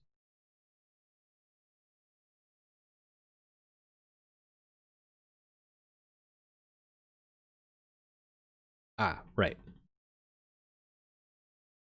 Because we need to describe the structure and the new value. Street address. I think it's like this. Might be the other way.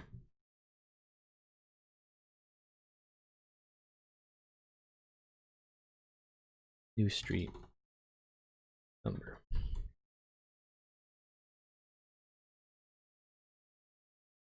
And do I have this backwards? Probably. Yeah.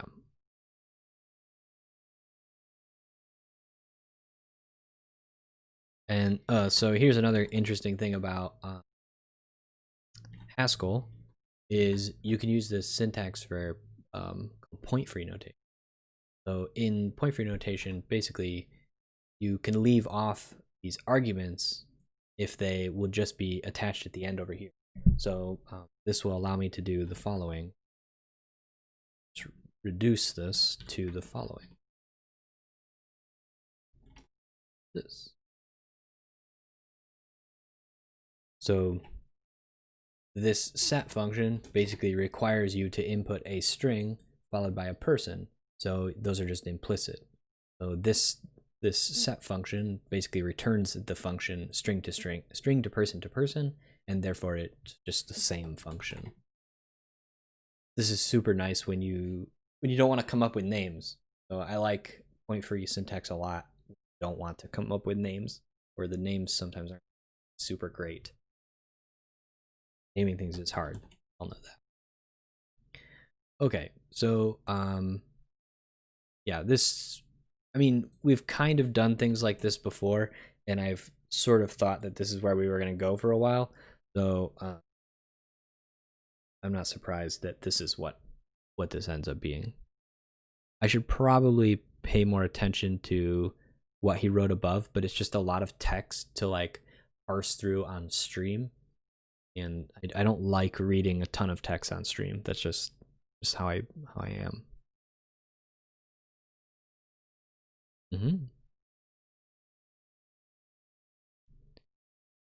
Okay, so how do lens types compose? Previous section, we saw how the types of updaters snap together like Legos during composition. Let's see how the lens types do the same. Using the lenses from the previous example, so an address is just structure, focus. So the structure is a person, and the focus is the address. You can do the same thing here. Here, the address lens as a domino. Sure. So if we want to compose them, we're basically stitching these two things together. And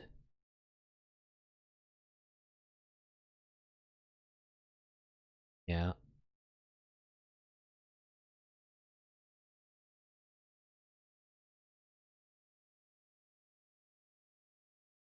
After grafting two dominoes together like this, forget about the parts on the inside since they're not accessible anymore.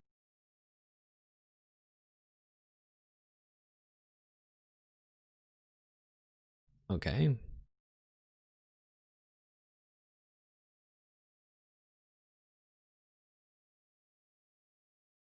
can only graft an action onto the right side, not the left. Okay, that makes sense. Now for optics.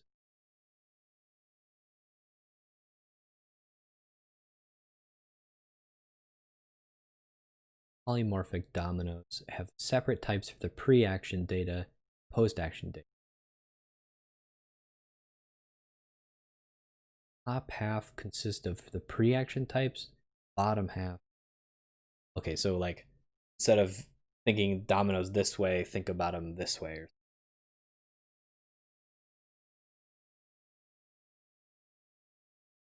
Okay, so pre-action, post-action. Yeah. Okay.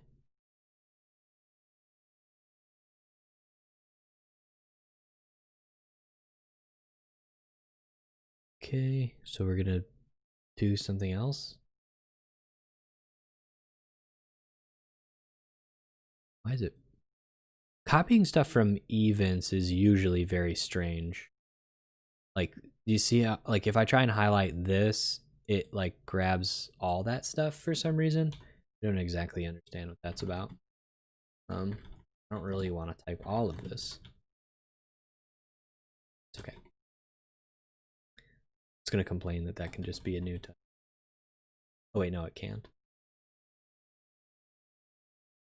Maybe it can.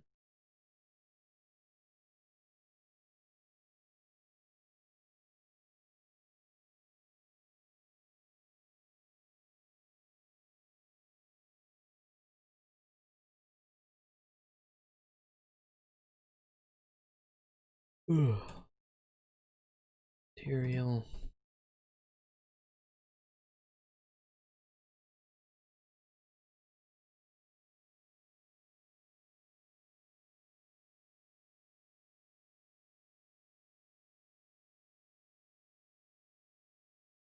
All right.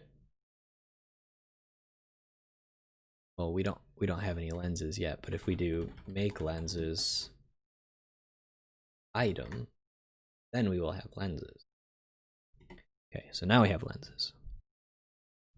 Say that the player is holding some wool and wants to turn all their wool into sweaters. They can craft the wool into sweaters using the weave action. We need to perform the update of our game state. Here's what we have at our disposal. Weave.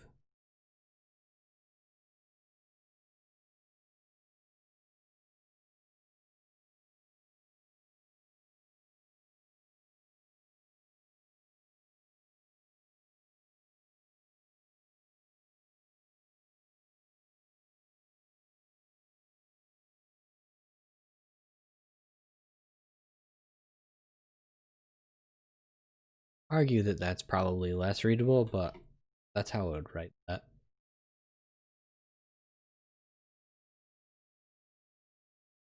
Const is more generic than this, but it's fine. We could also just put an underscore there. It all is exactly the same though. Game state.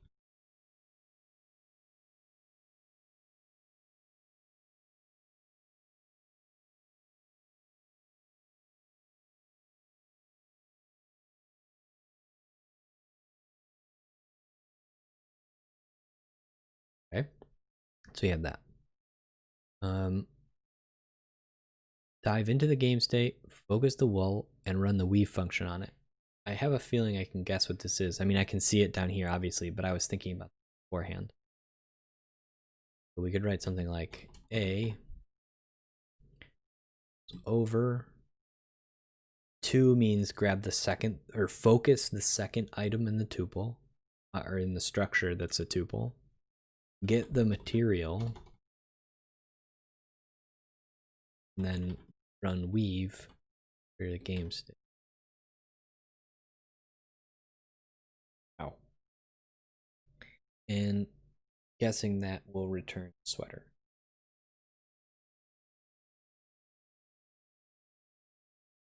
Focus this, focus that.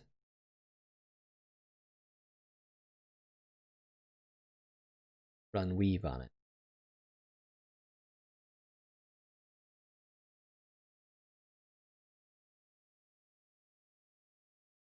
What happens if we use, well, I guess, okay.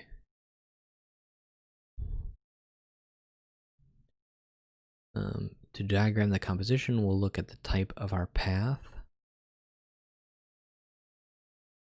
Lens, other, as in we don't care. Item A, item B, A, B, sure.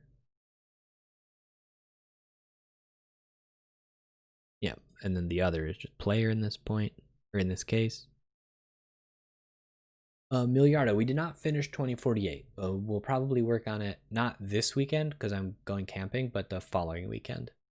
I'll hopefully do another long stream like we did. I thought that was really fun actually. But we're set up at we're in a place where we can just handle the keyboard actions, and then we have like the game functioning, and then after that it's just like cleaning things up and then adding like actual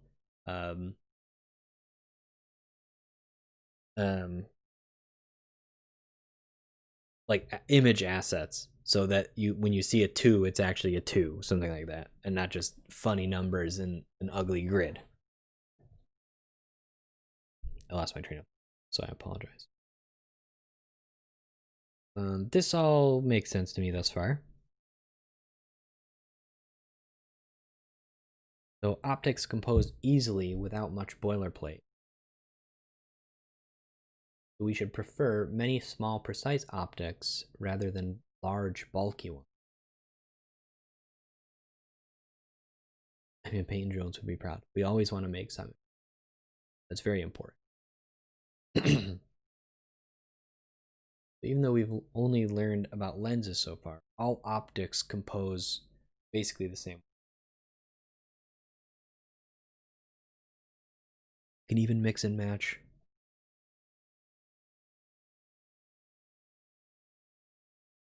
Okay, cool. So let's do the exercise. Lens con.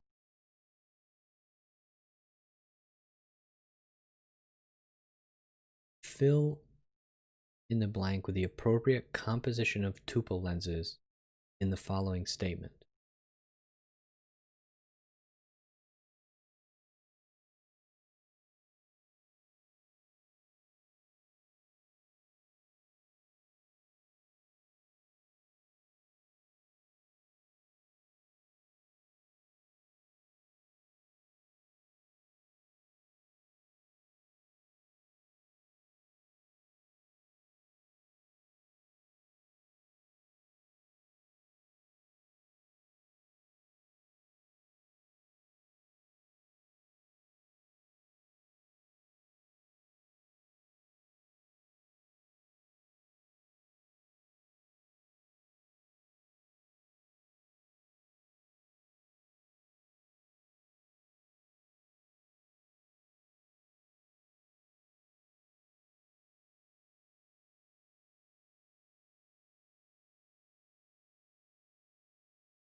Fill in the blank.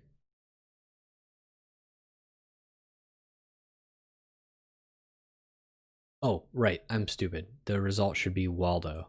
Uh, I'm a special flower. Apologize. So, 2. That'll get us this whole thing. And we want this first one, 1. And then we want 2. So that should be Waldo. Okay.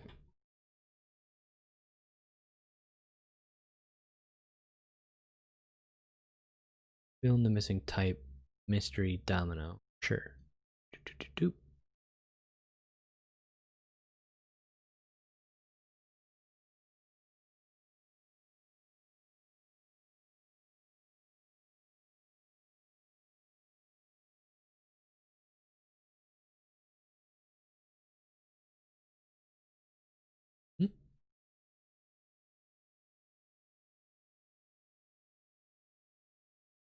Okay. A domino. A.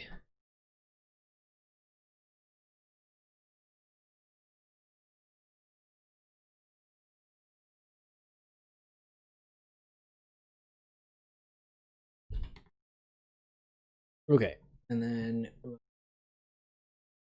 goal.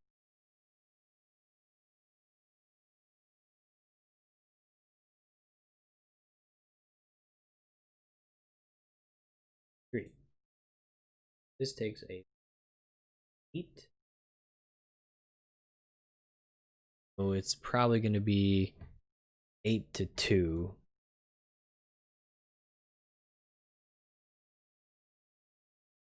But none of these types are defined, which is the problem. So we have to define them as well if we want this to actually compile. 5, 5, 8, 8, 2.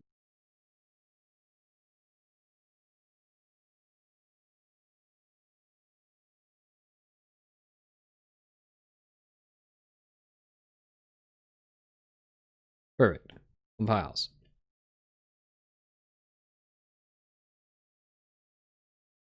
again, we're just connecting things. Pretty easy. Using what you know about how lenses work under the hood to rewrite the following signature as a polymorphic lens of the form lens STAB, then identify each animal as one of pre-action, structure, post-action, reaction focus, post-action. Sure. Oop.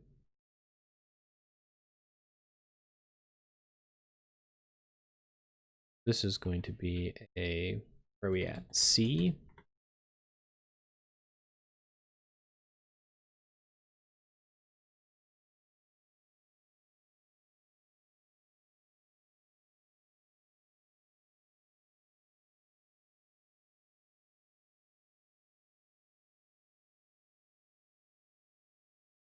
So all my favorite animals in it. Hedgehogs, platypus, maybe sloth. Can't go wrong with any of those critters. Okay, so we want to write a lens. Let me, also I need to put in the question. The cute little puppy. Little corgi.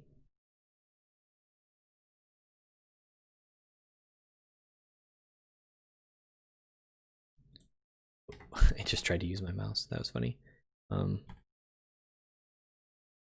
Yesterday, my cat was nice enough to wake me up at 4 a.m. and keep me up for 2 hours. So that was fun. So rewrite C below as a polymorphic lens. I don't need of the form, probably. So lens. So we need the structures.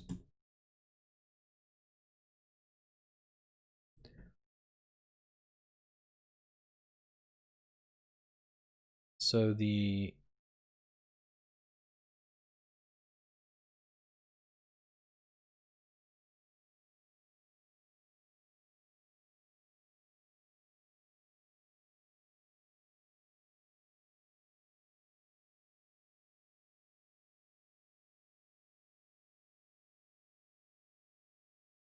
exactly what it's asking me.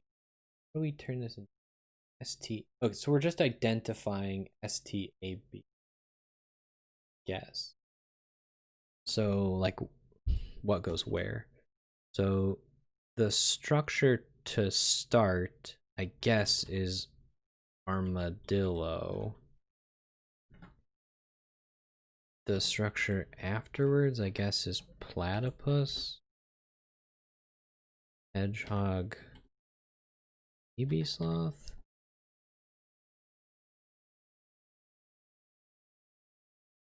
So the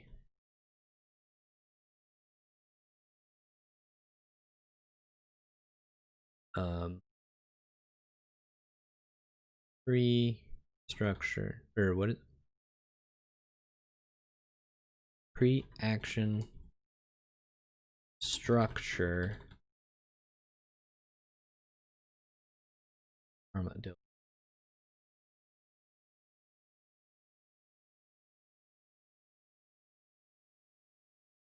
We'll look above, but I think this is right. Pre-action focus is hedgehog. Post-action focus is baby sloth. Seriously? Come on. There we go. Okay, so we'll double check this one at the end. I'm not that concerned about it right now. So 4. Find a way to compose all of the following lenses together into one big path using each exactly once. What's the type of the lens? Oh, fun. The problem with this is I just have to type a bunch of crap in. Compose all of the following lenses together.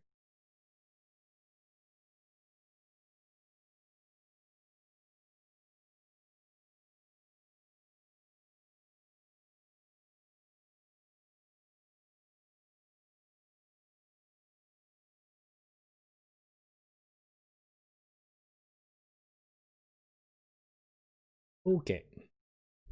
Hang on, I got some.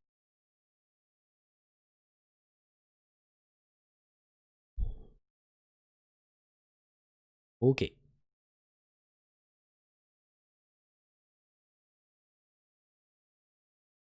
So, thing is that it's really obnoxious to make all of this work. Okay. So, I don't think that I can copy and paste this. Why does it do that?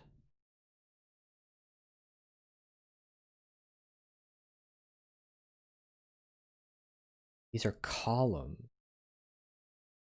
I guess I could copy the columns and then paste them together, right?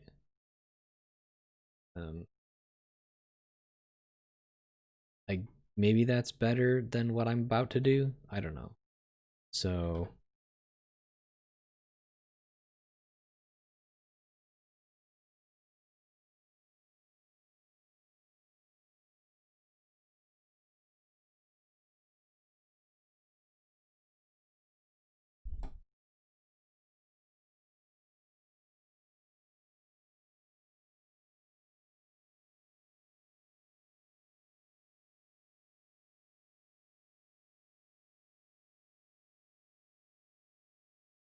the other thing that's annoying about this is I'm gonna have to write all these types because I want the type checker to work. 6. Sorry you have to watch this. I apologize. But this is kind of my process. Do all of the things. Okay. Paste. 1, 2, 4, 6, 7. Let's just pipe this. Well, we don't want to pipe it to column. Yes, we do. Because these are tabs. I don't want tabs. That's the thing.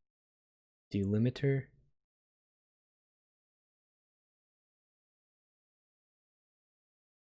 List.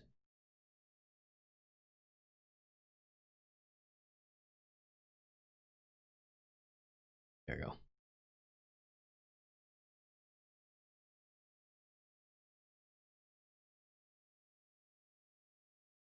Okay. So now we need to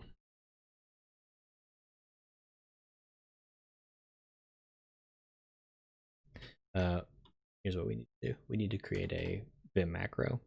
So yank word O P equals underscore A Q.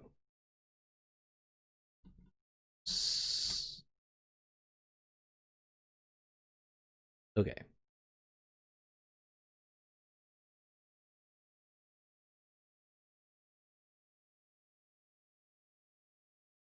I don't know how to do this part. Buzz. Easily anyway. Probably a way to do it, but I don't know what it is. Zork. These are fun to say at least. Zork.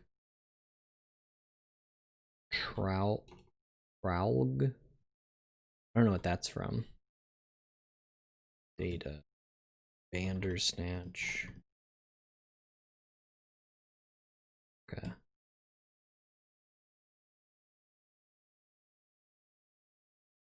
Think. Tomb. Okay, we got Chumbo, we got Spuzz. Data. Greg.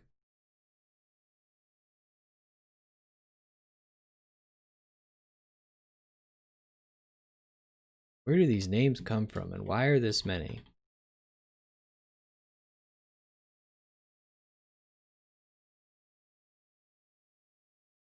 We're almost done.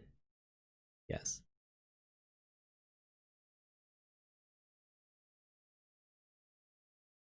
Are you having fun watching me do this? Great, isn't it? Snark.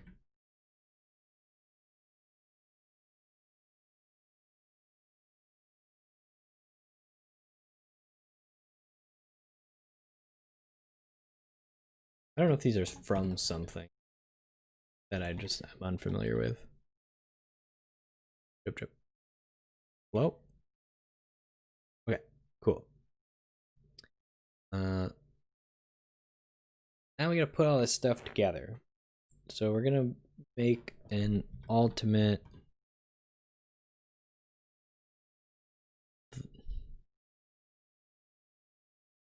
pose lenses.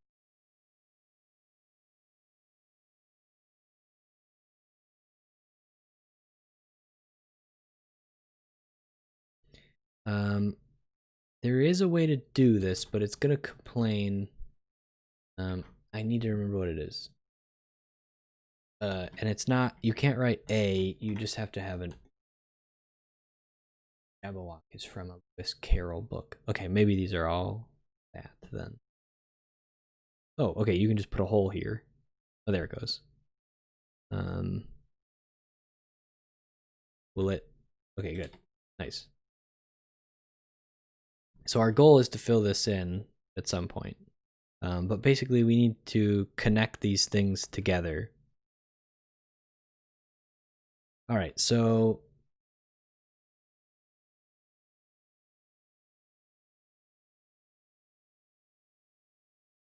maybe all of these things are from that book. I'm just not familiar with these terms. All right, so clearly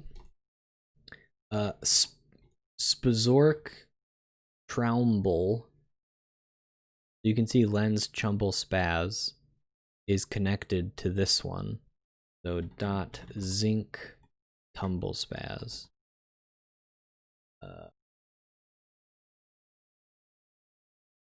The screen is black.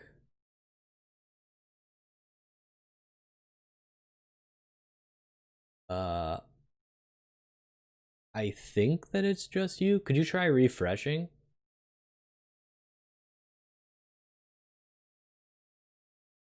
It shouldn't be black. Is anyone else having that issue? That seems strange to me.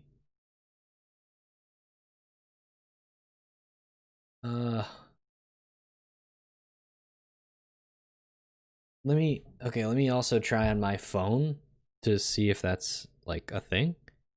I'll be honest, I don't know what that's about.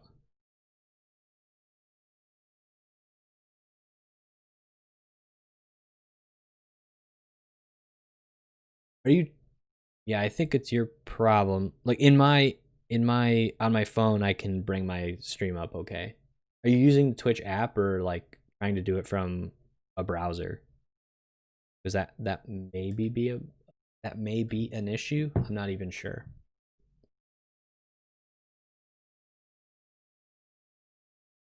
I wish I could help you, but I don't know how. Okay, so it's the other way, apparently. We needed to take a Zincatumbulas and pass it to a Sporkatromble. Twitch app.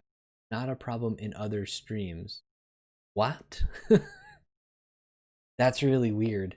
Maybe it has to do with the fact that I'm streaming in 1080p and you can't downgrade it to a like a stream that your phone can view.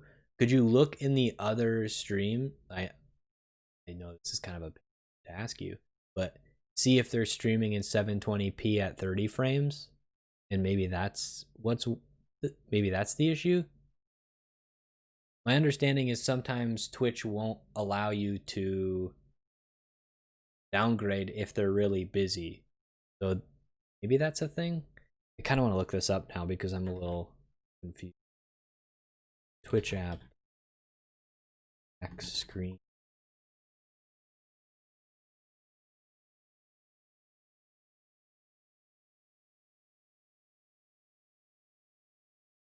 Yeah, of course it's the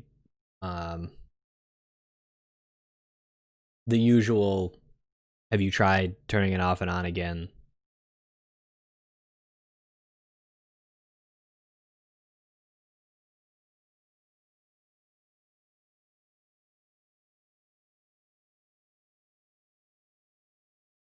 Yeah, I wish I wish you could check it out. That's unfortunate. Yeah, they said the usual, right? Try restarting the app, try reinstalling the app, try restarting your phone. There was I did see I just googled, you didn't see it, but there was a thread for a few that pointed to a few possibilities as well.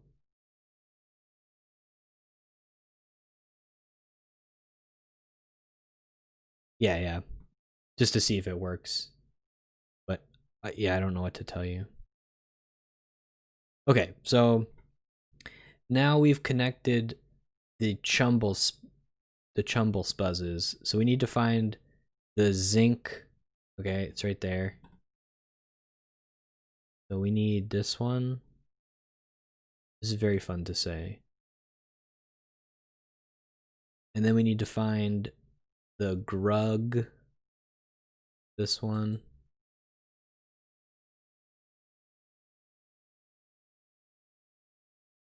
And then we need to find this one.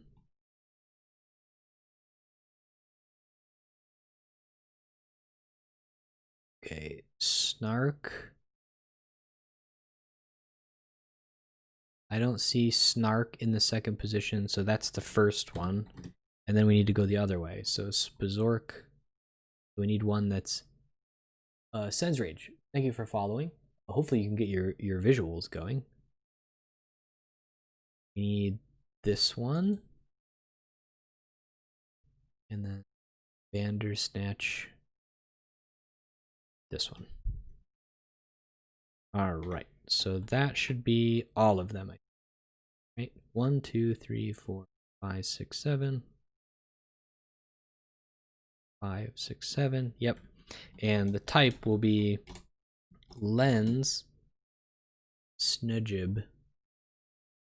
So it'll be snark, jib, and then will be foob og, I guess. Maybe it's the other way.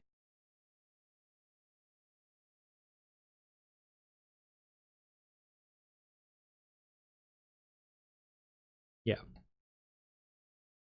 Why is it that way though?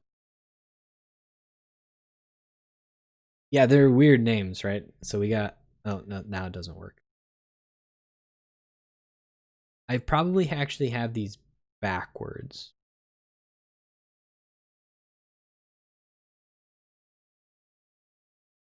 So this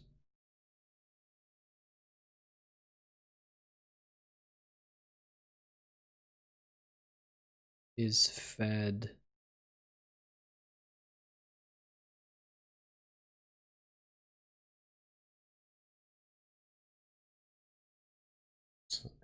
I should think of this as like from to.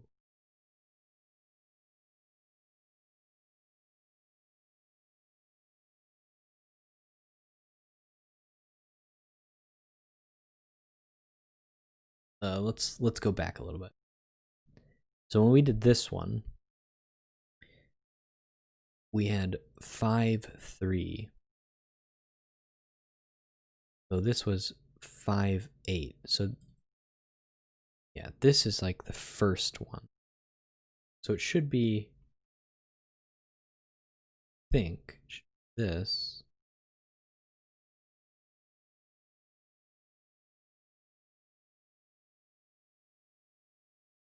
That's what I thought it would be. But it's not happy about this. Oh, okay. That's what I had first, I thought, but it didn't seem to work. So yeah, okay, so let's say some of these names because they're kind of fun. Spazork Traumble. I think that's how you'd pronounce that. But if Pretz was here, he would tell me pronunciation is incorrect. Gazorgal Snatchka. What do you think? Gazorgal Snatchka? Zinka Tumbles. That one's not there. Grungazinkum. Vander Yakubag. That one's fun. I like this one. Vander Yakubag. Buwakawub. That was fun too.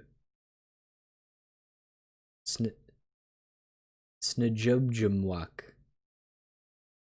Snajubjumwak. That one's hard to say. Anyway, okay. We did it.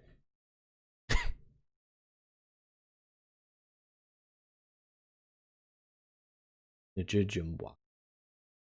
I think my favorite one is this one. Vander Yukubug. Sorry.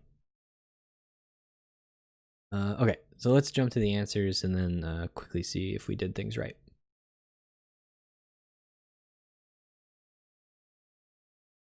Lens composition. So, yep, so the 212 is exactly what we wanted. We filled in the type of mystery domino. I mean, it type checks, so it's right. It's got to be 8-2. There it is, mystery domino. Then this one was one I wasn't sure about. And I had it wrong. It's the other way. No, it's not. I mean, I know which ones are these, but I had this wrong. I mean, it's just like knowing the type location. But I didn't remember exactly what this one. So, but we could have just looked at the definition and gotten this. So I don't feel that bad for getting it wrong.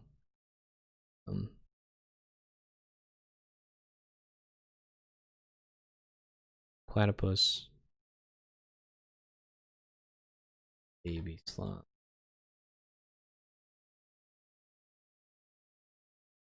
I just guessed, to be fair, but you could easily just look this up. So, platypus, baby sloth, armadillo.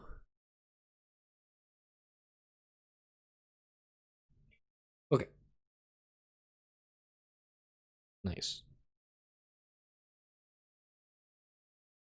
Yep. Boo, grug, zinc, spuz, gas, ban. Got it. Okay, nice.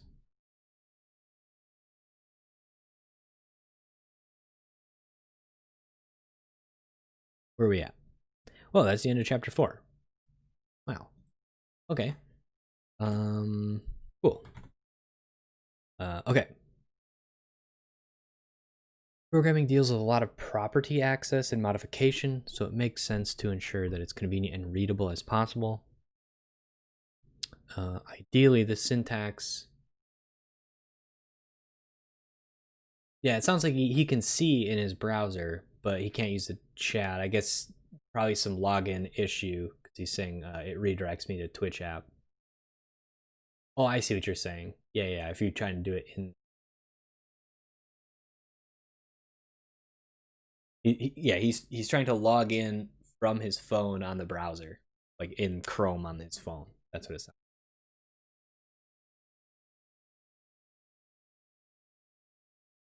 Yeah, you what you'd have to do, I guess, is request the you have to explicitly override the fact that you're using mobile and explicitly ask for the desktop version.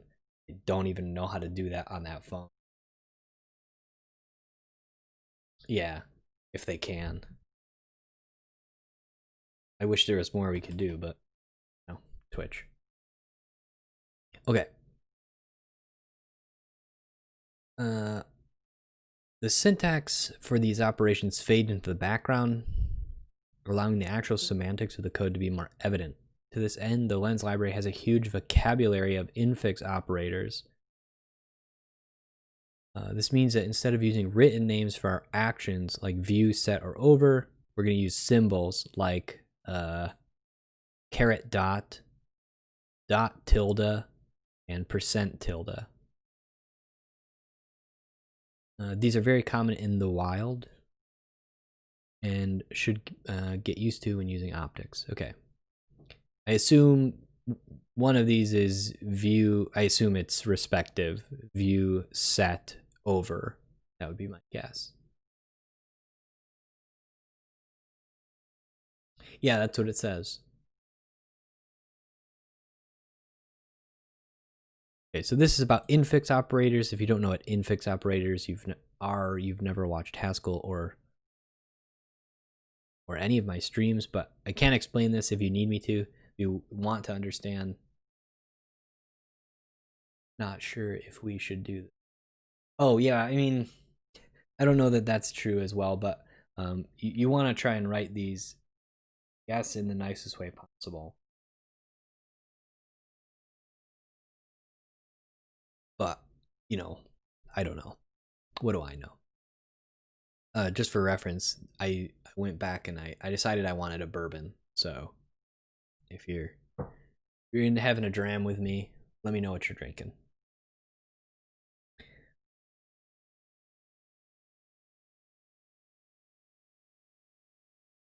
Hugel. If you don't know about Hugel, then you're not doing Haskell. Again, Hugel is the best thing ever.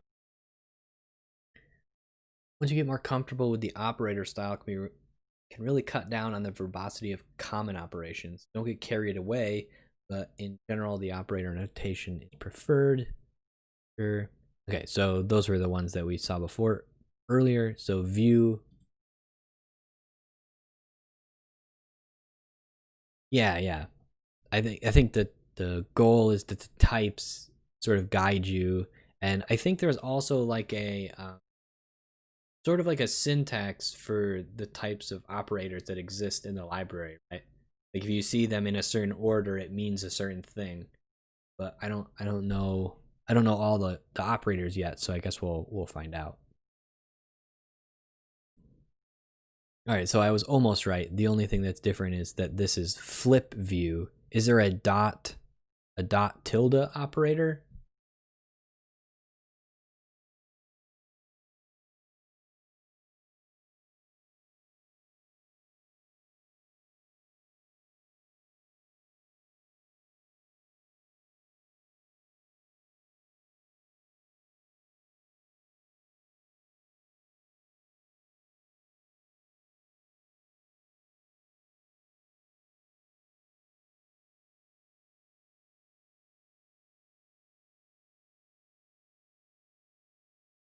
There's not a dot.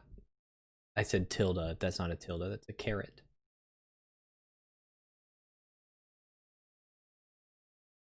True. I'm sure that this can get pretty complicated. I've seen some of Jappy's code, and it's pretty hard to understand at first, but he seems to write it pretty naturally. So I wonder if it's just a matter of like getting familiar with the option. All right, so flip view, set, and over. Great. These new names behave exactly the same. Oh, okay. I was like, wait, what? I don't know why I had trouble reading this, but only 50%. So everyone knows that, what is it?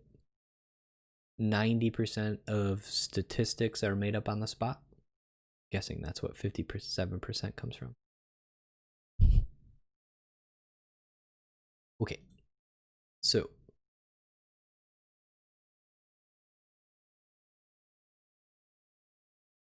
maybe not. I mean, like if you prefer to write them out, I don't see why that would be an issue. I imagine it just means that when people are writing these things in the wild, they're probably using the infix operators, because that's very Haskell, right? It's very Haskell-y to go off smarts and put in these this one's trivial, but there are probably more complicated examples we could pull up. Is it a good thing? I don't know. What do I know? Well, we'd have to ask Chris if he feels that way. I mean, I'm not really sure, but I am 100% sure that you're going to see it in other people's code. You're not going to see over whatever. You're going to see percent tilde. So even if he's not pushing it, other people are pushing it. So does that make sense?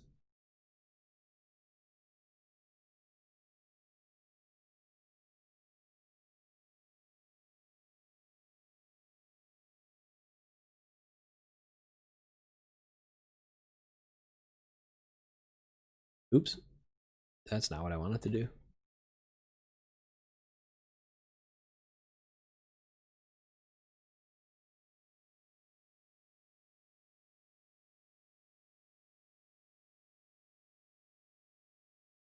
Second.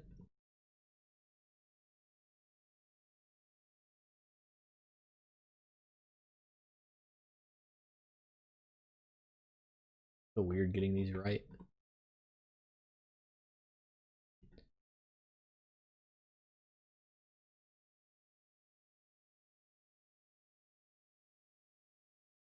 I don't know if that's like a stylistic thing, but I don't like it. Personal preference. Template.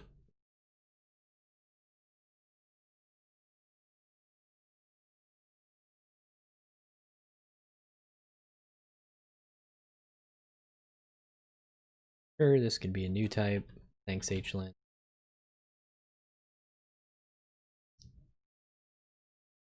I understand why you wouldn't use new type here in the book, because you would want it to be consistent, but we'll just listen to HLint. Because I like making the little things go away. Makes me happy. Yeah. So we have a Firefly-based example. If you've not seen Firefly, it's pretty fantastic.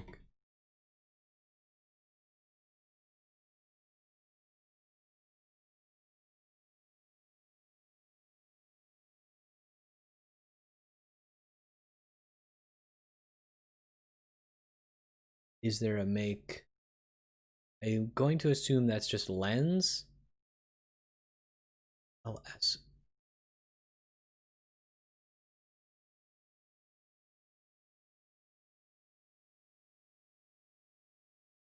I don't know.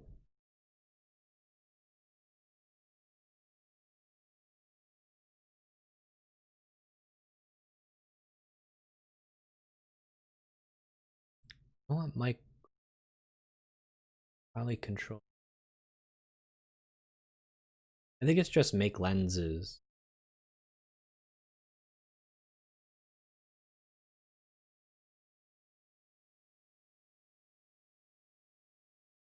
Yeah, I don't think there's a shorter one.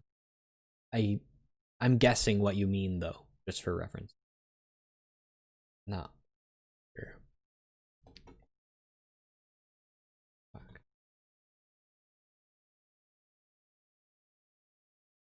Okay, and let's play with the syntax a little.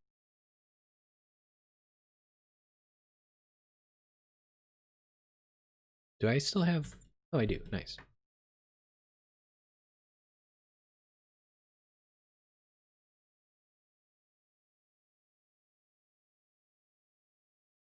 Okay, so we have type.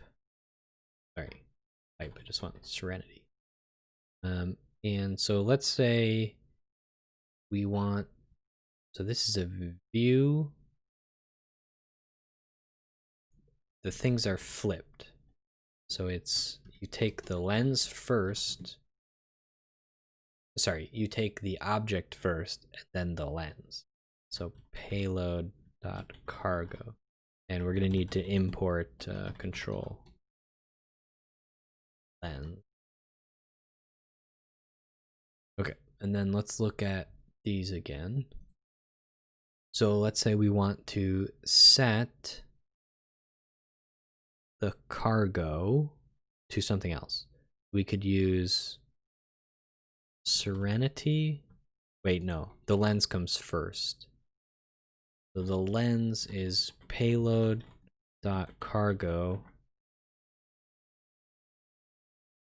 set dot tilde to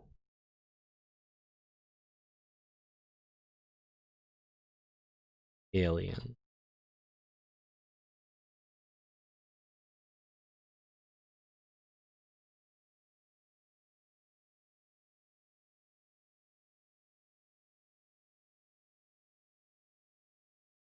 Oh, wait, that's a ship to ship?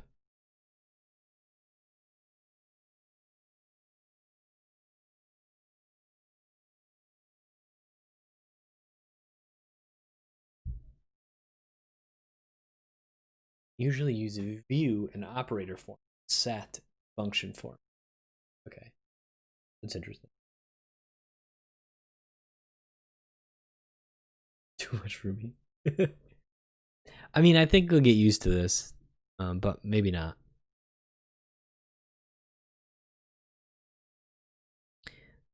Having this as a infix operator is a little almost awkward, right? Because with set, you know the type, so like it's pretty trivial to write, you know, uh, payload dot cargo aliens. Whoops, I didn't want to write that again.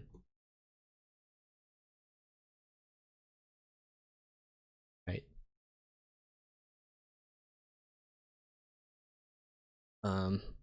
Is this set up such that I don't need to write this?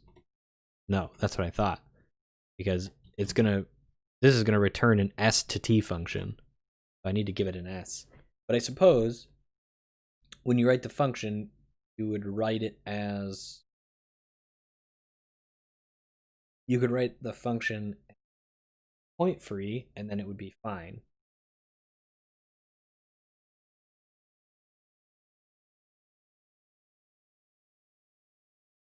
So that's probably okay. Right. Okay, so what if we want to use over? So let's do payload dot weight kilos over, and we need a modifier function. So for ease, let's use show, and then we need a serenity.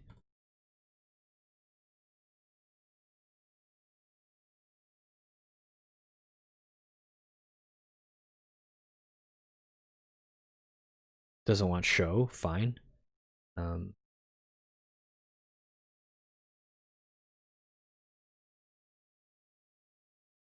But it seems like it's just a string issue.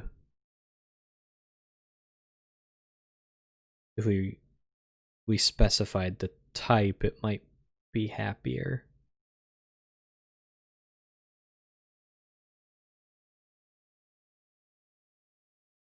So the type is ship. Wait, no.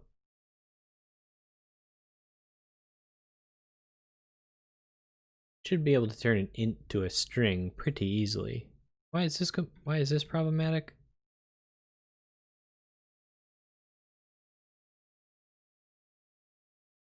Well, let's look at the type of this, I guess. Oh, this doesn't even play nice. So we have our lens.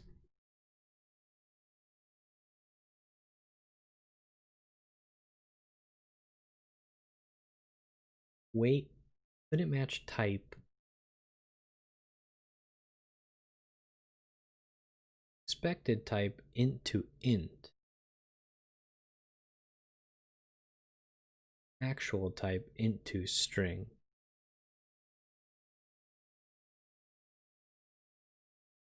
What?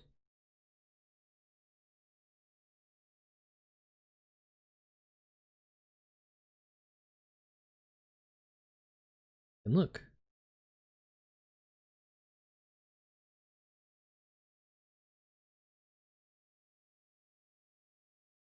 Oh, that's a problem.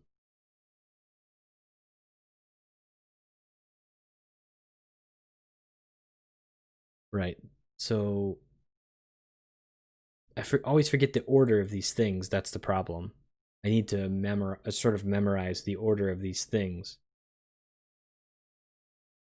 So you can't use show here because for some reason this is not generalized.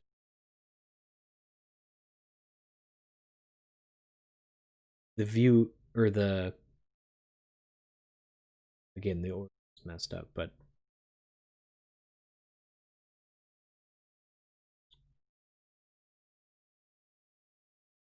maybe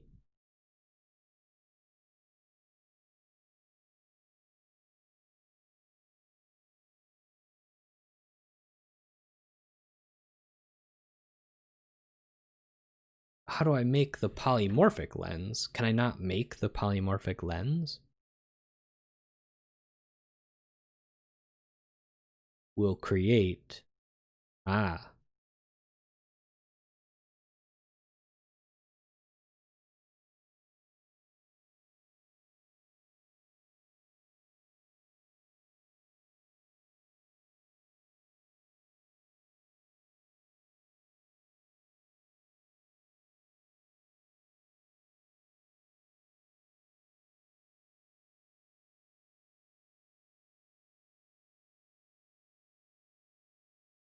Do I need make fields?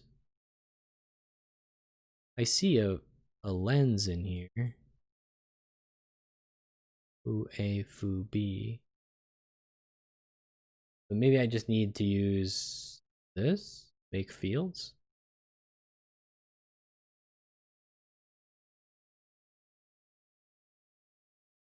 I don't need prisms. We don't have a, well, the problem is that I'm making simple lenses. Make lenses with lens rules. What's lens rule?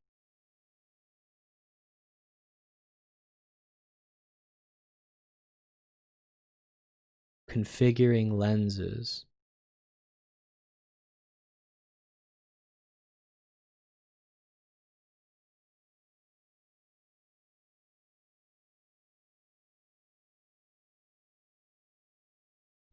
Ship, but with strings instead of it. Hang on.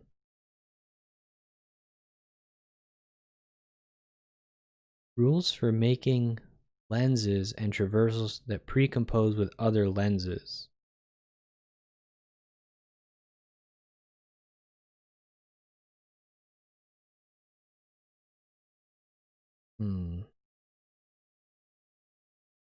I'm very confused. Are the what's a classy lens? What does that mean? Do I know what that means yet? Maybe I do. Will create.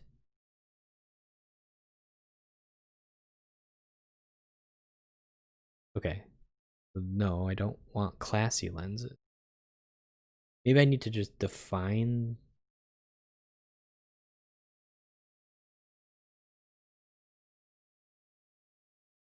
default field rules. Class underscore no prefix fields.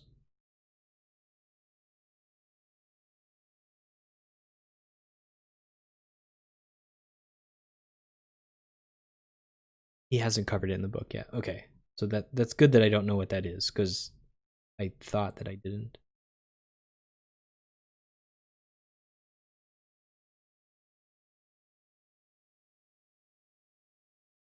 Generate simple optics even when type changing optics are possible.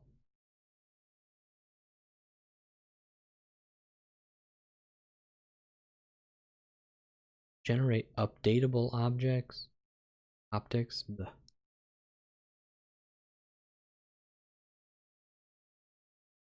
Okay, so maybe I just write them. Like I'm spending a lot of time doing this when I can very easily write the thing that I'm looking to do.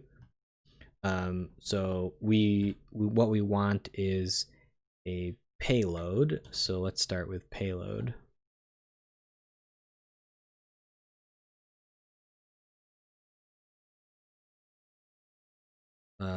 And payload should give us a ship.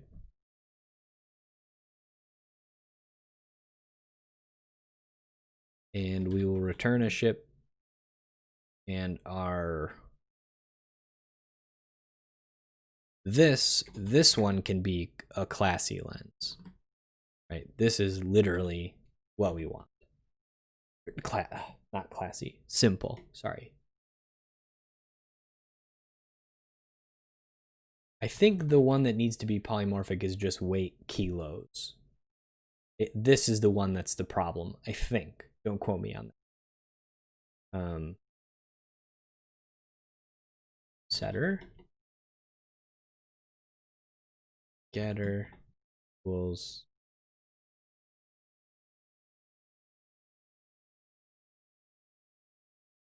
payload. Setter anything.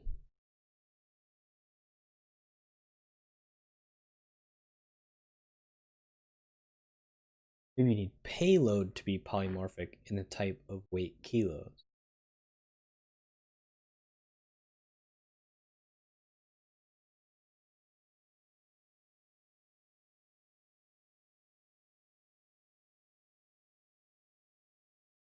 Oh. Payload A. Ah, that could be it. That is probably it. I see what you're saying now. I didn't get it at first.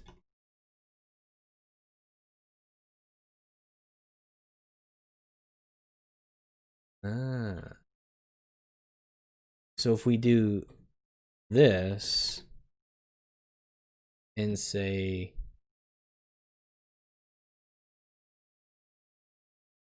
ship int, something like this. It's weird because the A kind of travels through. Oh, I don't have to do that. I don't think. I think I can just do. No, it probably has to travel through, right? Because I need to return a ship, I think. Well, we'll try it both ways.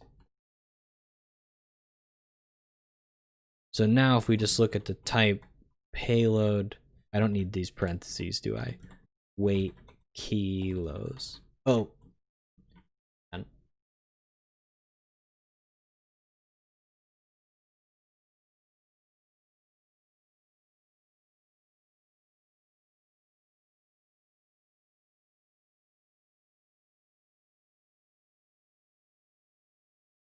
That's why you have. Right, the structure has to change. And the structure is a ship. Yeah, I need to write that down and just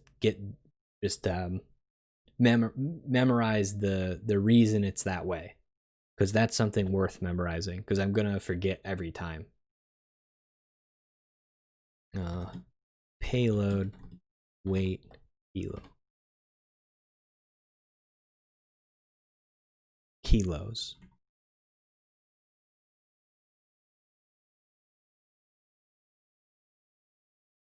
Okay, so that works.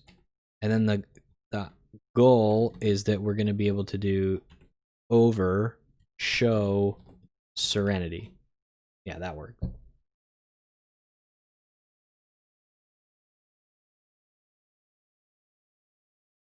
And yeah, payload string. Yep. Yeah, it makes sense that actually has to be that way. If we remove it, we're going to have the same issue.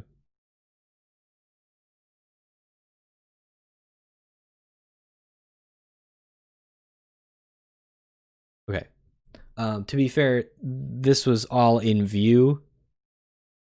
There was no over, but I wanted to mess with it. So it's interesting to think about these kinds of things, because you have to design your data types such that if you wanted to use over, it would actually work.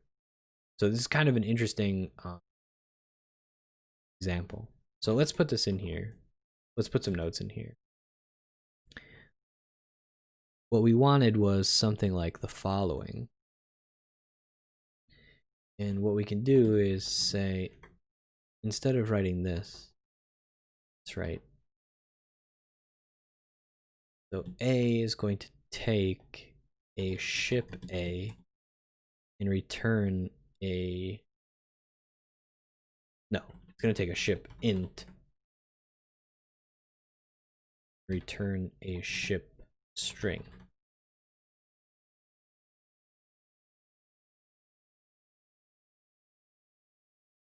If you want your field type to change, you have to define bigger type in such a way that the structure type can be changed as well. Right. Yep. That makes sense to me. All right, so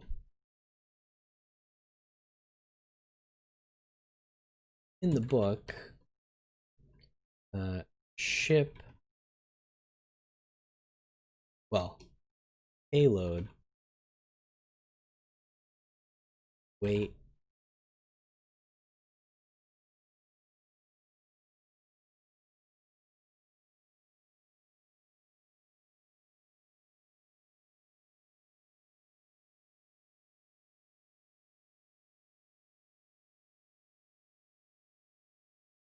all right, so field is fixed to int.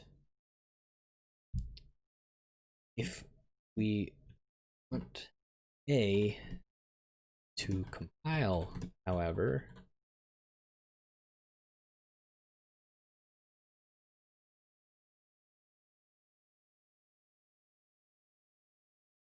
the structure must be allowed to vary. I don't know why I'm writing arrows. One nice thing about formatting in Vim is it does things, which is really nice.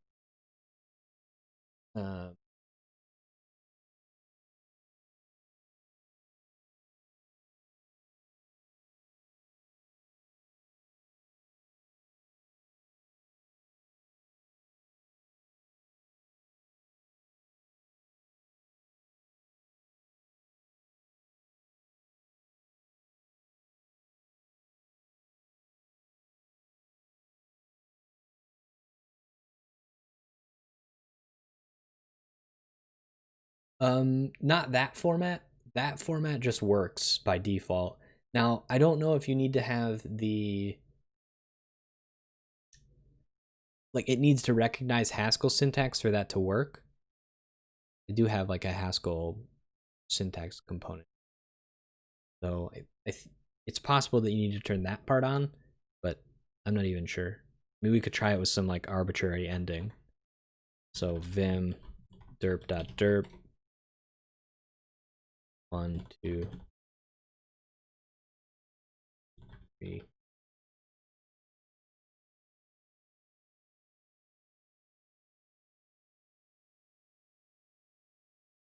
Yeah, so I think it has to recognize that it's Haskell. Otherwise, it won't recognize a comment, and therefore it won't work. Does that make sense? So there is some configuration necessary. Oops, I accidentally saved that file. Okay. Death camp equals empty list. What? Why do you want to take us to the death camp? I mean, you are the death priest. I suppose that seems reasonable, but I'd prefer not to go to the death camp. Can I please stay? Please, Mr. Death Priest. Or Mrs. Jeez. Assuming gender in 2020, am I right?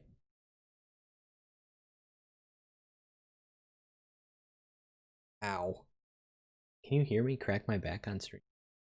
It's pretty loud.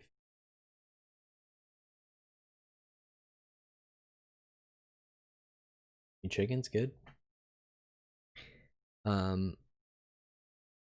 Ship and payload in the US too. Yeah, I'm awful. I try not to do that. To be fair, I'm usually pretty good about it, but occasionally I get it.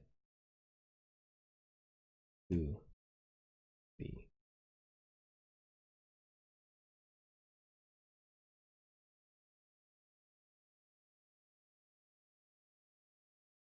That's probably good enough, right? I think so.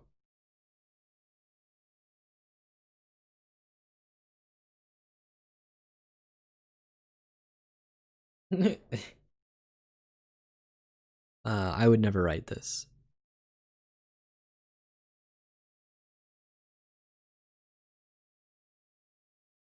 I guess I could see why. Well, I could see why an object-oriented person might write something like this, but that's not what these things mean. So I've always preferred spaces between my binary operators. And that's what this is. Really? My goodness.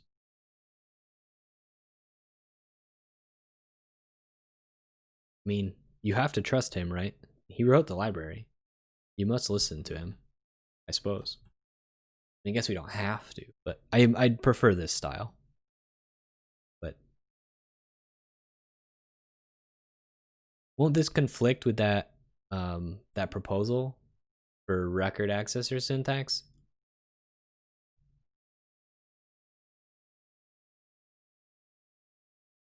That's very true. His reasoning is to put spaces around your normal function composition, drop them with lens composition. Okay. I mean, the thing about the compositions, right, is they're kind of flipped. Function composition and lens composition backwards. Seemingly.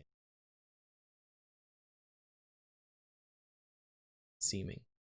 But I don't know. I'll probably still continue to write this and just look at the type.